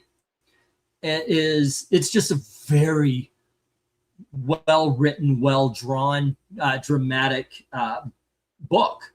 I want to kind of show off, but I've only read this once. And I realized how tight the spine is.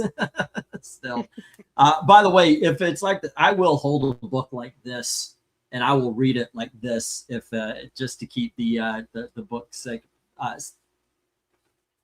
But as you can see, the art is really good, or maybe you can't. It's not really good. It's very well written. I loved getting the individual issues, but hey, I sell comics, so I sold them. And I got this. I got that one on discount at the Coliseum Comics warehouse sale, so I was very happy. But if you haven't read The Last Ronin yet, if you're, I mean, granted, if you know a little bit about Teenage Mutant Ninja Turtles, it's a lot better. But I do also think it stands on its own. It's a pretty good story, pretty solid. So that's my pick. What is your number 4, Dominic? Well, I will say first, it's impressive that Laird and Eastman, like they actually like written the foundation for Last Ronin years ago, but they kept, but they placed in the back burner for so long until they rediscovered it years later as they were cleaning things out, and they saw, wait a minute, we actually did this, and they decided to actually flesh it out, which led to the final product that is Last Ronin. Yeah, it was. I remember the. I want to say the Michelangelo, or was it Donatello? One of them, the Christmas special, brings up The Last Ronin. Yeah. Really good stuff. But what is your number 4? Number 4, well, I gotta say it's the first issue of the Daily Hands of Kung Fu, Shang-Chi's first appearance. Yeah. What can I say? It's not only it's a martial arts story, but it's also it's a mystery. This mystery, and it does lead into the future spy thriller and action and adventure stories that will occur later on. Because with Shang-Chi, it serves as a sequel to Sax Rohmer's Fu Manchu books, which also feature Detective Sir Nayland Smith. Good. So in the beginning where Fu Manchu sends his son Shang-Chi to defeat a great enemy. But when he does he felt that something was wrong. So when he does confront an older but still fit Nayland Smith, he reveals to Shang-Chi the truth about his dad, Fu Manchu, and also what he does. So which in turn it leads to him rebelling against his dad. And he becomes an ongoing big bad among many in subsequent stories of the Daily Hands of Kung Fu. Okay. Which it has the makings of a full-length movie, but that is yet to happen. I don't think I've done Shang-Chi yet as far as first appearances and all that is concerned. I don't know if I've ever read that, but actually I'm very interested. Today I picked up the 2nd issue of what is it, Marvel feature, where Shang-Chi got his own solo title. Yes. Yeah. So yeah, I've got the 2nd issue of that today. It was in mint condition. I mean, it was pristine, so I had to pick it up for the price. Nice. Yeah, it's good stuff. Future Imperfect has that double-page spread. The leftovers, says Henry. I guess that's what you're talking about. Harris Papadopoulos says Green Arrow. You already mentioned it. The Longbow Hunters. Grell is such a good character-driven storyteller. The relationship of Ollie and Dinah is pure and wholesome. I love it. It's a great story. It's very well written, very well drawn. The characters' interactions are awesome. What happens to Dinah is horrific. What Green Arrow does to the guy who did is horrific, but justified. I always believed. And that when we had a discussion about the best change in comics, that was my choice because it's the one that stuck. Grand Admiral saying, I felt that The Last Ronin was fitting into Eastman Laird's run on the Teenage Mutant Ninja Turtles. Excellent. Yeah, I agree. Special Marvel edition number 15 and 16. Yeah, I got number 16 today. Issue 16, Shang-Chi versus Midnight. That's the one. That's the one. I'll show them off. I'm going to do an unboxing tomorrow. It'll be a long unboxing because I got a lot of comics. But it should be fun. All righty. Eric, do you have anything else you want to throw in another that you may want to recommend to people? Yeah, first of all, why do we change sports ball to Alexander Comics? I have no freaking clue why that changed. I didn't do it. It started off as my thing. I can't change it. So yeah. I don't know. I accidentally changed the title of a group I was with some people, and I had no idea that I'd done it. Yeah. I guess like pocket changed the name of something. Yeah, this isn't in any particular word, but we were talking about Galactus, the coming of Galactus. The Coming Galactus, yep, Fantastic Four, yep. I want to talk about another Galactus story that was all right. 1976. It was right after they'd done the storyline with the Hulk, where his cosmic rays, there's gamma rays, canceled Ben's cosmic rays and turned him at the time permanently back into Ben Grimm. And after they did the Power Man story, they did a 5-issue story where Galactus decides to eat Counter Earth, of the High Evolutionaries. Yep. And so, they meet this giant golden gorilla named Gore, and he goes to a planet with Johnny.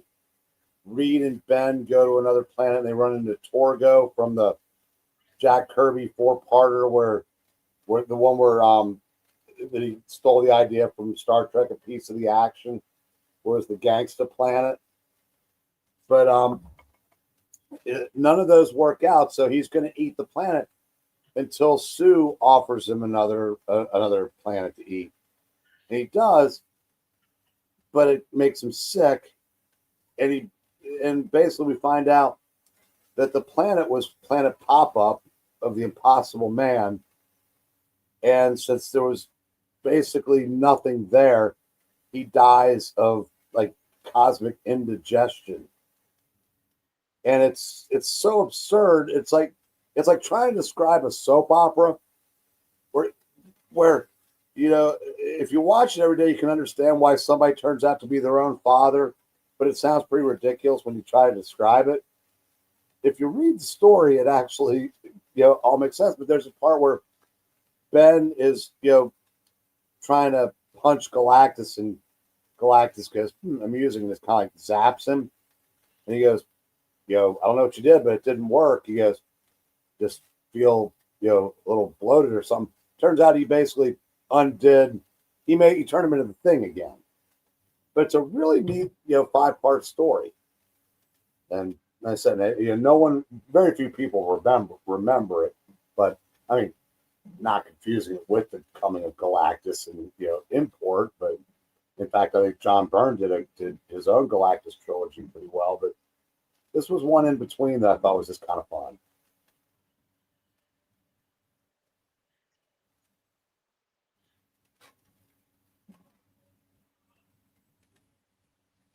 Dom, are you still there? Yeah, I'm still here. I think we lost E. Oh, man, it came at the most inappropriate time.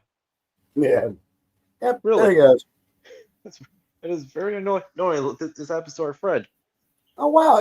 I've forgotten that, Henry. Ooh, I love that Rom Henry Spears Rom book. Space Knight. That's a good choice. Yeah, I think that was like Yeah, like and the how that's 25th actually another anniversary.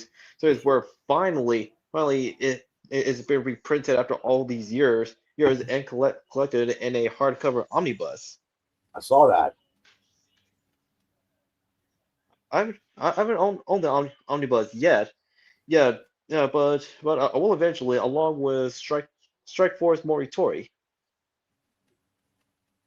Oh, you need to save that for when Aaron gets back because he loved that. Ah, damn. Well, I should say Yes, if he gets Henry. Henry Galactus also. Yeah, besides eating the planet of the dire race, he also ate the scrolls like homeworld, which in turn like left a ripple effect because like it's because him eating their planet like actually created an unintended like catalyst for secret invasion.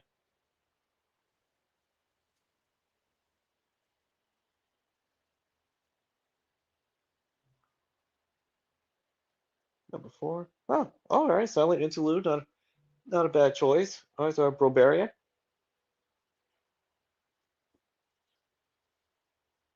Man, well, back. while Eglantine proceeds to continue like fixing that little tech issue. Good night. Oh, good night, Great Admiral. Well, what else have you been up to this weekend, Eric? Working and reading epic collections. I'm in one of those binge moods. So yeah, right now I'm doing the Fantastic Four, the one right before Byrne takes over as the writer and artist, and the Incredible Hulk in the early 400s leading up to Rick Jones's wedding. Hmm.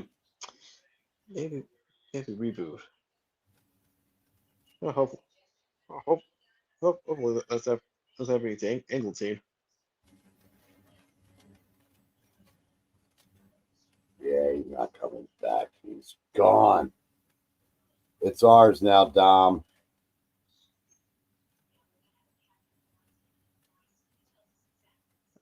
Oh, damn. Yeah, it's Let's see. you ever notice how this? Oh Oh, no, it does happen during this auction. Now that I think about it. huh. Actually, for some reason, like Eric, I can't hear you like on my end. You Try, can't hear I'll me. try to type. Maybe try type something in the private chat.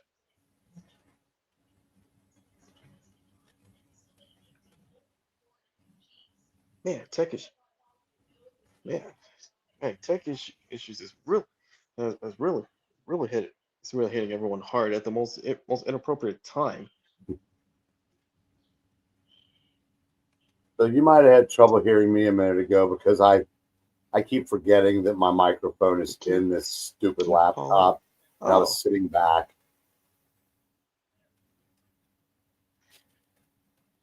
the Keith Pollock Fantastic Four.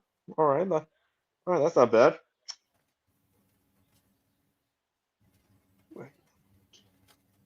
Huh.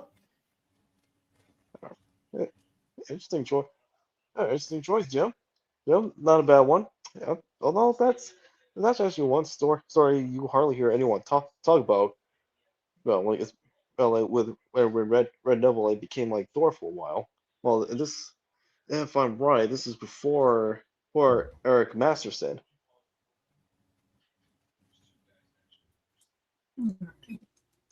Hello. We've Well, moved welcome on. back. You moved on. Yeah. Alrighty. So Strike Force Moratory, huh? Did you talk? Oh, we lost him.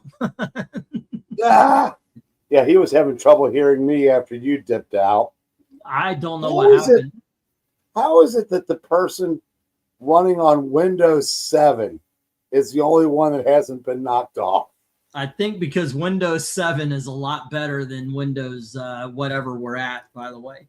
Windows 10 was the best. It also had the best video editing and all that kind of stuff. This new one is just way too complicated. Yeah. Let's see.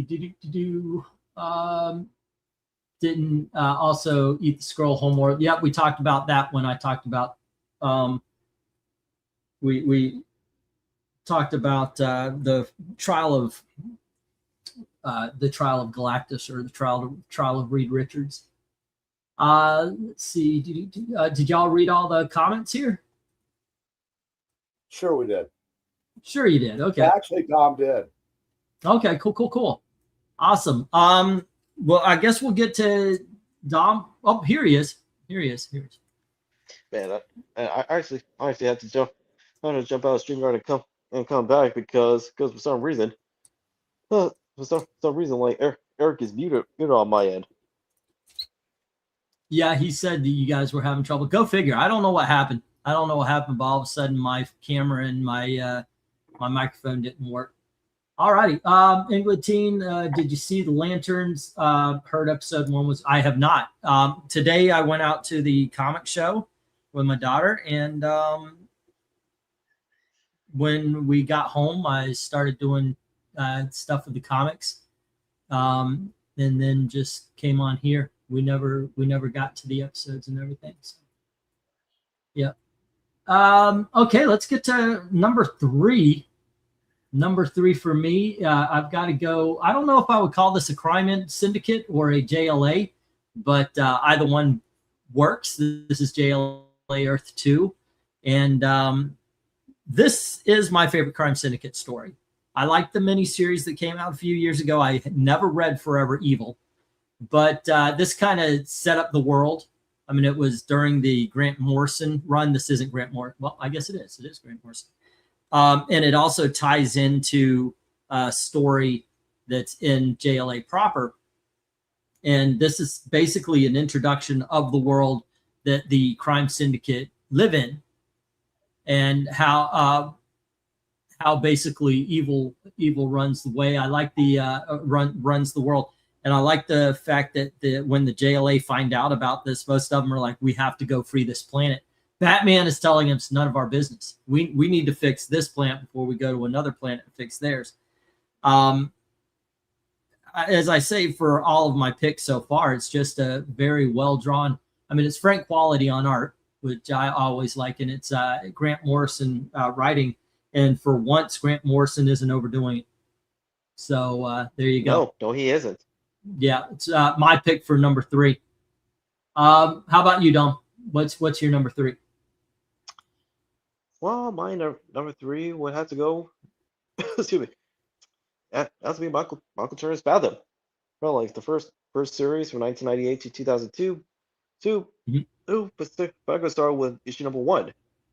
A perfect introduction issue that introduced readers to a new character within like Image Comics. Comes like through their top count imprint, as it tells the story of a young woman named Aspen Matthews who's a marine biologist. But during a tour of an underwater sea base which got attacked, instead of dying, she discovers that she is part of a race of humans who can control and manipulate water called the Blue, which sends her a path of discovering like her heritage. In addition to encountering like other characters who wants to foster peace between humans and the Blue, while others they want to stoke the flames of war between the two species. Okay. And it's through this first volume that Michael Turner is able to showcase his chops as a writer with assistance from his co-writer Kevin O'Neill. And plus the art from Turner, may he rest in peace, it's immaculate. All right. I have picked up and read a few of the Fathoms over the years. I don't know if I've ever read that first story. That is something. It's kind of some you can read tons of comic books and still miss a whole bunch of it. Jim is asking, has Demon Bear been mentioned? That would be a New Mutant story. It's a really good story as well. Yeah. It's far better than the movie. Yes. Yeah. Yes, and actually, or earlier, Henry mentioned Keith Pollard's like Fantastic Four run, which also like featured Bill Sienkiewicz's like Mhm. but he mentions that he's not a big fan of Bill Sienkiewicz. Yeah. Which I mean, I get it, especially if you like peruse his social media. He tends to put his foot in his mouth, because unfortunately he is among like some veterans that have drunken the Kool-Aid. He's a A talent. little He bit. still he remains one of the best artists in the industry, but he needs to like keep his opinions to himself. I think so. Yeah. Let the art stand for or speak for itself. Don't alienate fans, and that's what it ends up doing. They always jump down your throat if you mention it. Can you not talk politics? Can you just do the art? And they act like they're not supposed to be human beings with opinions. Yeah, be that, but have a page where we could just enjoy your art. Have a page where we could just enjoy what you do, and we don't have to hear all the politics. It would be nice. Harris. Oh, go ahead. Sorry. Also, the last time I seen like Mr. Stankiewicz like done anything like R wise was he actually no I'm sure like he did one, the one which featured Trump. No, obviously like it was an anti Trump like artwork, or yeah, he just did some things where it made me roll my eyes like, dude, you realize you'll be alienating people like because of that, right? Right. As also you'll be losing people's like respect for you. Mm-hmm. Well, to what what he was saying about Bill Sienkiewicz. Yeah, I don't even know if he was talking about his art per se, but I said one of the things that's always kind of annoying me is if you ask the history of the Fantastic Four, they'll say Lee and Kirby, a bunch of crap nobody remembers, and then John Byrne. Well, there was a lot of great between Kirby and Lee and Byrne. However, I'm guessing after they made the decision to give the title to Byrne, there was a better part of a year where it was kind of mailed in. If you remember, like the last 7 or 8 issues before Walt Simonson took over Thor, other than the Dracula story that was kind of cool, they kind of just there's kind of like mailed in. Sienkiewicz happened to be the artist at the time on Fantastic Four when it was probably the most forgettable 10 or so issues of the entire run to that point. And his art at the time, it was before he went, whatever you want to call that stuff he was doing on New Mutants.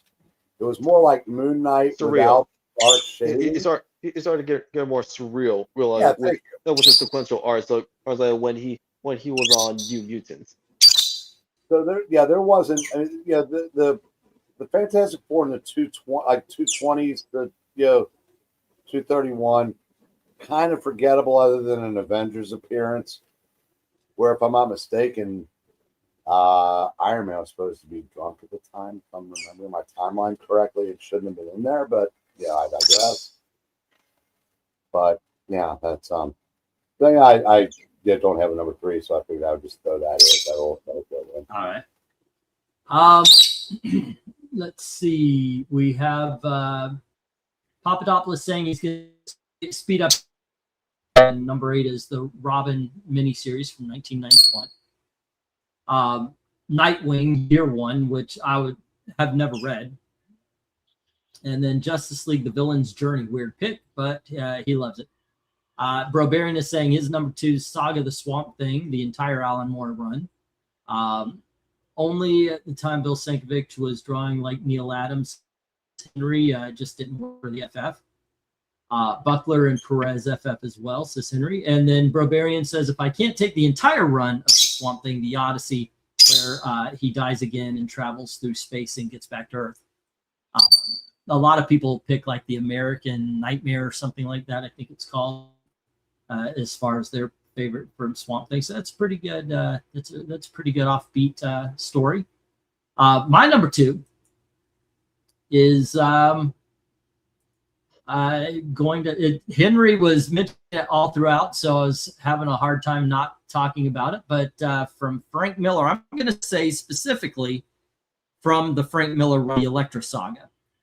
It actually was made into its own miniseries where they took all the bits and pieces that Elektra shows up in, and you find out it tells one long story all by itself. Frank Miller's is my favorite creative run of any title. And I really think this is a strong story. The Elektra Saga is actually how I discovered the Daredevil, the Frank Miller Daredevil run. It's a great noir kind of story. He does have that old-time 1940s dialogue going on in it. And it introduces and then kills off a great character. So, fantastic book. All right. What is your number 2, Dominic? Man, number 2. Mhm.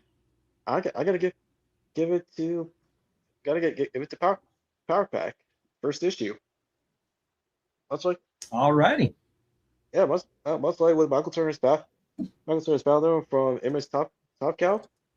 The first story with first appearance, like all the Power Pack serves as a great introduction, like to this new generation, this next generation of a superhero team, but it's composed of kids. Like kids of varying ages, like encountering a humanoid horse who grants them like their respective powers, and well, the rest is history as the kids go on a variety of adventures while like trying to balance their new superhero life with their personal social lives, like as they get into a variety of cosmic and even supernatural adventures. All righty. Great story, by the way. I showed the trade paperback off when I had it in the auction. Ashley was very, she was like, oh, no. It didn't sell, so it's going to go back on the shelf for her. But it is such a fun book. It really does hold up. No, I it don't really is. think Power Pack gets the respect it deserves, to tell you the truth. No, it didn't. And I'm happy. I was happy and still Yeah. am. Yeah, it's been reprinted after such a long time, because it has received trade paperbacks before, but it didn't have any like new ones in years. But when it got released, like it's currently being released like as a series of omnibuses, like I'm happy because that's a team that should have gotten more love. Yeah, But however, the absolutely. old thing, as the old saying goes, be careful what you wish for, because even though like the kids like did age because they're no longer kids, later writers started to like mess around with them. So instead of like honoring Yeah.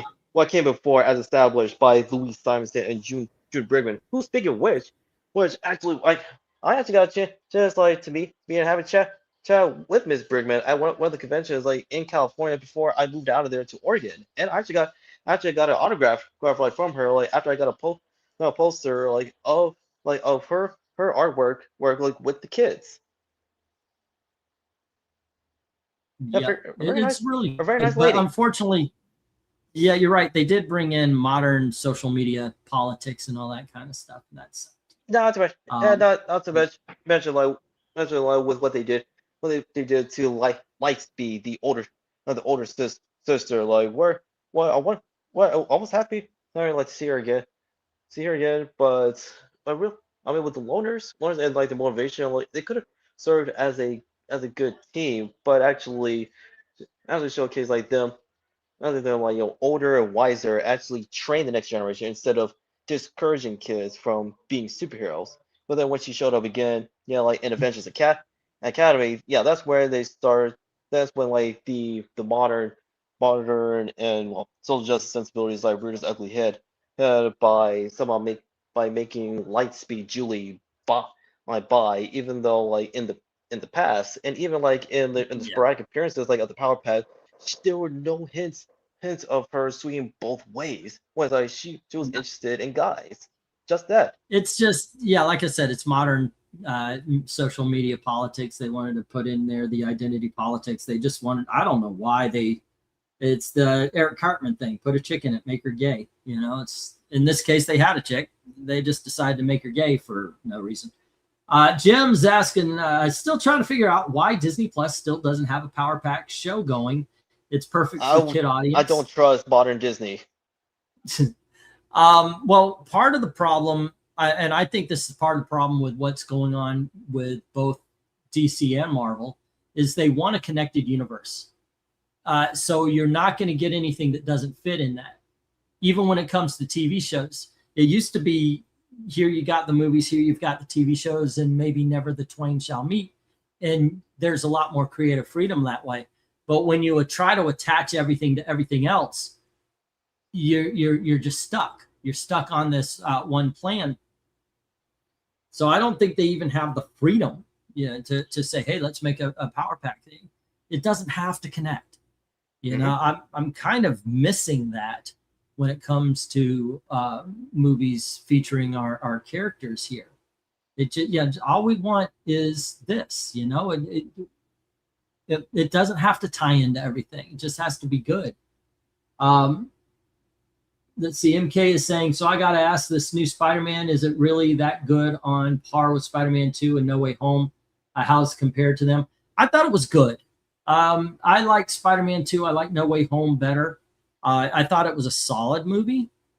I'd probably give it another chance before it leaves theaters, but I liked it. It just, and I love the look of it. It's a movie. It's not the Marvel stuff where they're inside with a lot of green screen. It's actually outdoors, and it does. He's wearing a costume instead of CGI. So there's a lot I like to it because it does have a look of a movie, and we haven't gotten that from Marvel since I want to say Winter Soldier. Everything after it kind of looks flat and almost pale. It's good. It's really good. But I like No Way Home better. As a matter of fact, I like Far From Home better. Spider-Man 2 is definitely better than the new one. But it's still up there. It's still up there. I think it's in the top half anyway. Let's see. Agree with Dom. Disney is not reliable anymore. Yeah, you're right about that. These days, hit or miss. Henry is saying Thanos, his quest for the gems. Thanos quest. Good, yeah, no, that remains as like one of the best lead ups like to a major event. But in this case, if Infinity Gauntlet, but like with Legion Quest, like it helped set up the foundation for Age of Apocalypse. Yeah. But with Thanos quest, first like seeing him like traveling like different corners of the cosmic side of the Marvel universe to find the gems, just like for the Infinity Gauntlet. Well, like it is a good story, with art and writing done by Jim Starlin. Yep. All right. My number one, and I've been. Oh, go ahead. You got one? No, but I'm going to comment on, you're talking about Thanos. All right. In my humble opinion, the best Thanos story is the 2-part annual, Avengers Annual 7, Marvel 2-in-1 Annual 2.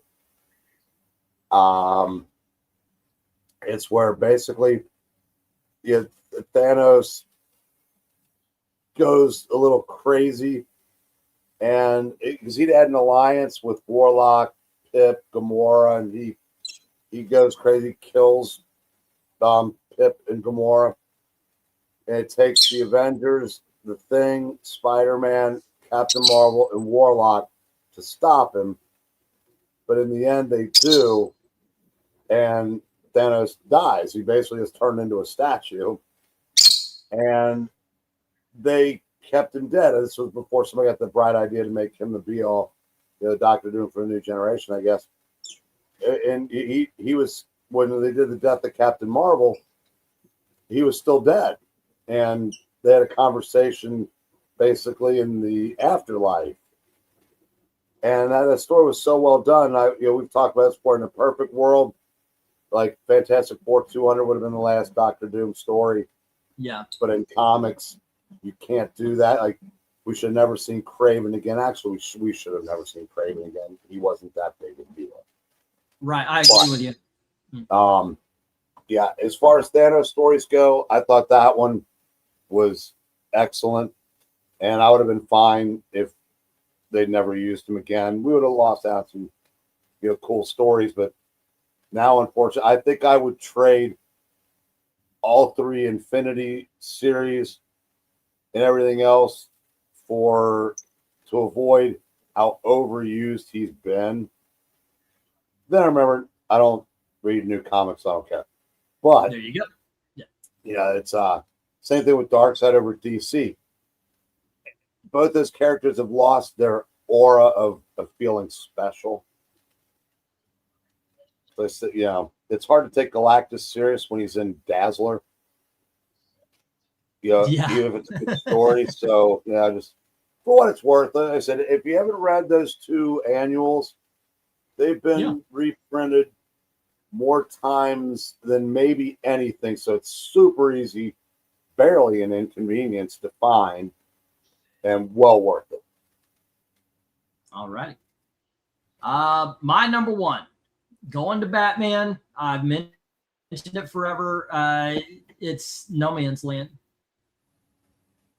This is, by the way, for me, No Man's Land starts with Cataclysm. And it ends, of course, with the No Man's Land proper series. And you got to read it. You can't. Cataclysm, by the way, we've talked about this. Cataclysm puts you in the earthquake. It really is tactile storytelling. It really puts you in the middle of everything as Gotham falls. I don't agree with you on how great the road to No Man's Land is, but I love the territorial battles that come with No Man's Land. The whole gang wars and such, and Batman and the cops winning piece after piece after piece until they have everything, and then the Joker shows up for complete chaos. It is, in my opinion, the Batman's best story. I've said this before, and I will back it up any day. It is absolutely amazing storytelling. I've got I don't have the novel yet, but I do have the book on tape, which is the audio version of it. It's one of those graphic storytelling. It's just graphic audio. Yeah, graphic audio. Yeah. Movie in your mind. It is it's just a fantastic story. There's some great scenes. Batman, one of my favorite scenes is Batman gives the Huntress a job. She's got to protect a gas station and she fails, and he's just shunning the hell out of her. But then later she's trying to protect a cafeteria that has a whole bunch of children in it, a whole bunch of young children. And she gets shot and she gets stabbed and she gets just a teetotal hell beat out of her. And yet she still stands. And just a simple good job, from Batman was all it took, to make it feel better. I mean, obviously not medically, but just little scenes like that really make it worth it. No Man's Land is absolutely the best. I've got dog-eared copies of the story at this point. All righty, what is your number 1 there, Dominic? Well, the number 1, I've actually been keeping this for quite a while. Well, and I figure I might as well share with you and Eric, because as well, Ghost Machine from Jeff Jones has a lot to offer. And my number 1 is High Street. Very specifically, the issue featuring the Hollywood Monster.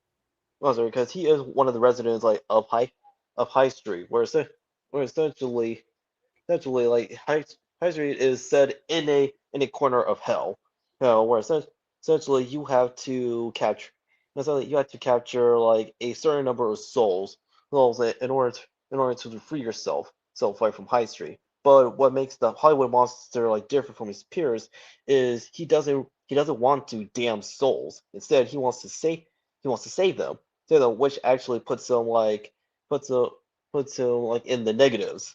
It was because of his refusal to damn to damn people's souls.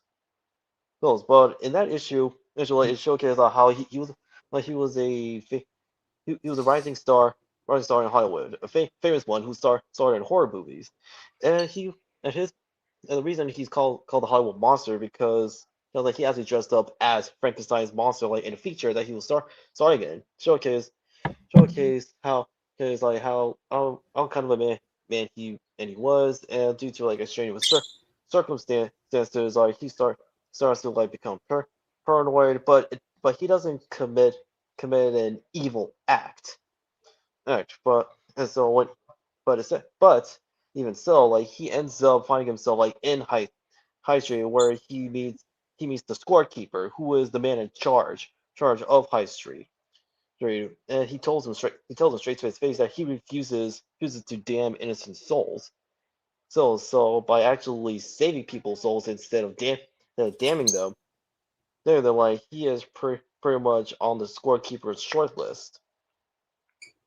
And it tells like a rather poignant story where as a man who has a lot going for him, but extraneous circumstances like prevented him from like achieving his dream of being a recognized like actor in Hollywood. Well, it's similar to Code, which is another Ghost Machine title.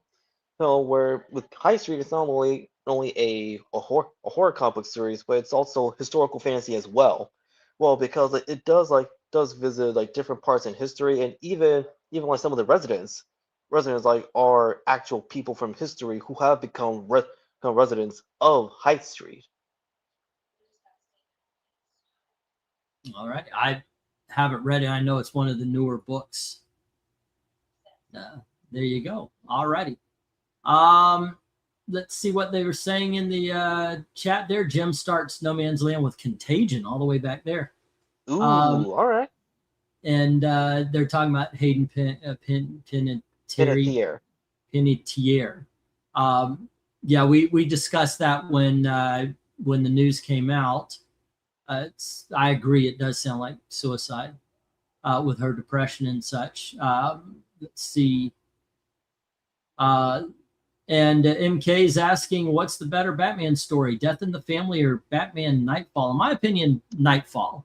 Death in the Family's good. It is a little bit silly when he becomes like the ambassador of Iran, the Joker, by the way. It's even more hilarious like years later. Yeah, but it's almost not a fair comparison because you've got 4 issues versus a year's worth of, a year's worth of issues. Not only like planned ahead, but it did it served like as a reaction to the original Iron Age of comics, where you have like the makings like of these dark and gritty heroes and anti-heroes like trying to supplant the traditional aspirational heroes, because they want to create more cathartic heroes like the Punisher. And also, I think it benefits from being the first chapter because you do get Nightfall, the Quest, and then and Night's End. Yeah, so there's quite a few things. Yeah, but there you go. What ties like Nightfall with with Infinity Gauntlet and Age of Apocalypse is they had a prequel.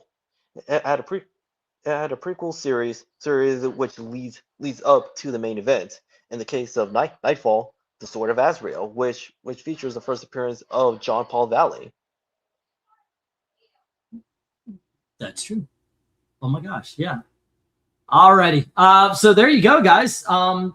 over 20 stories that we recommend for different characters and such. I hope you guys enjoyed.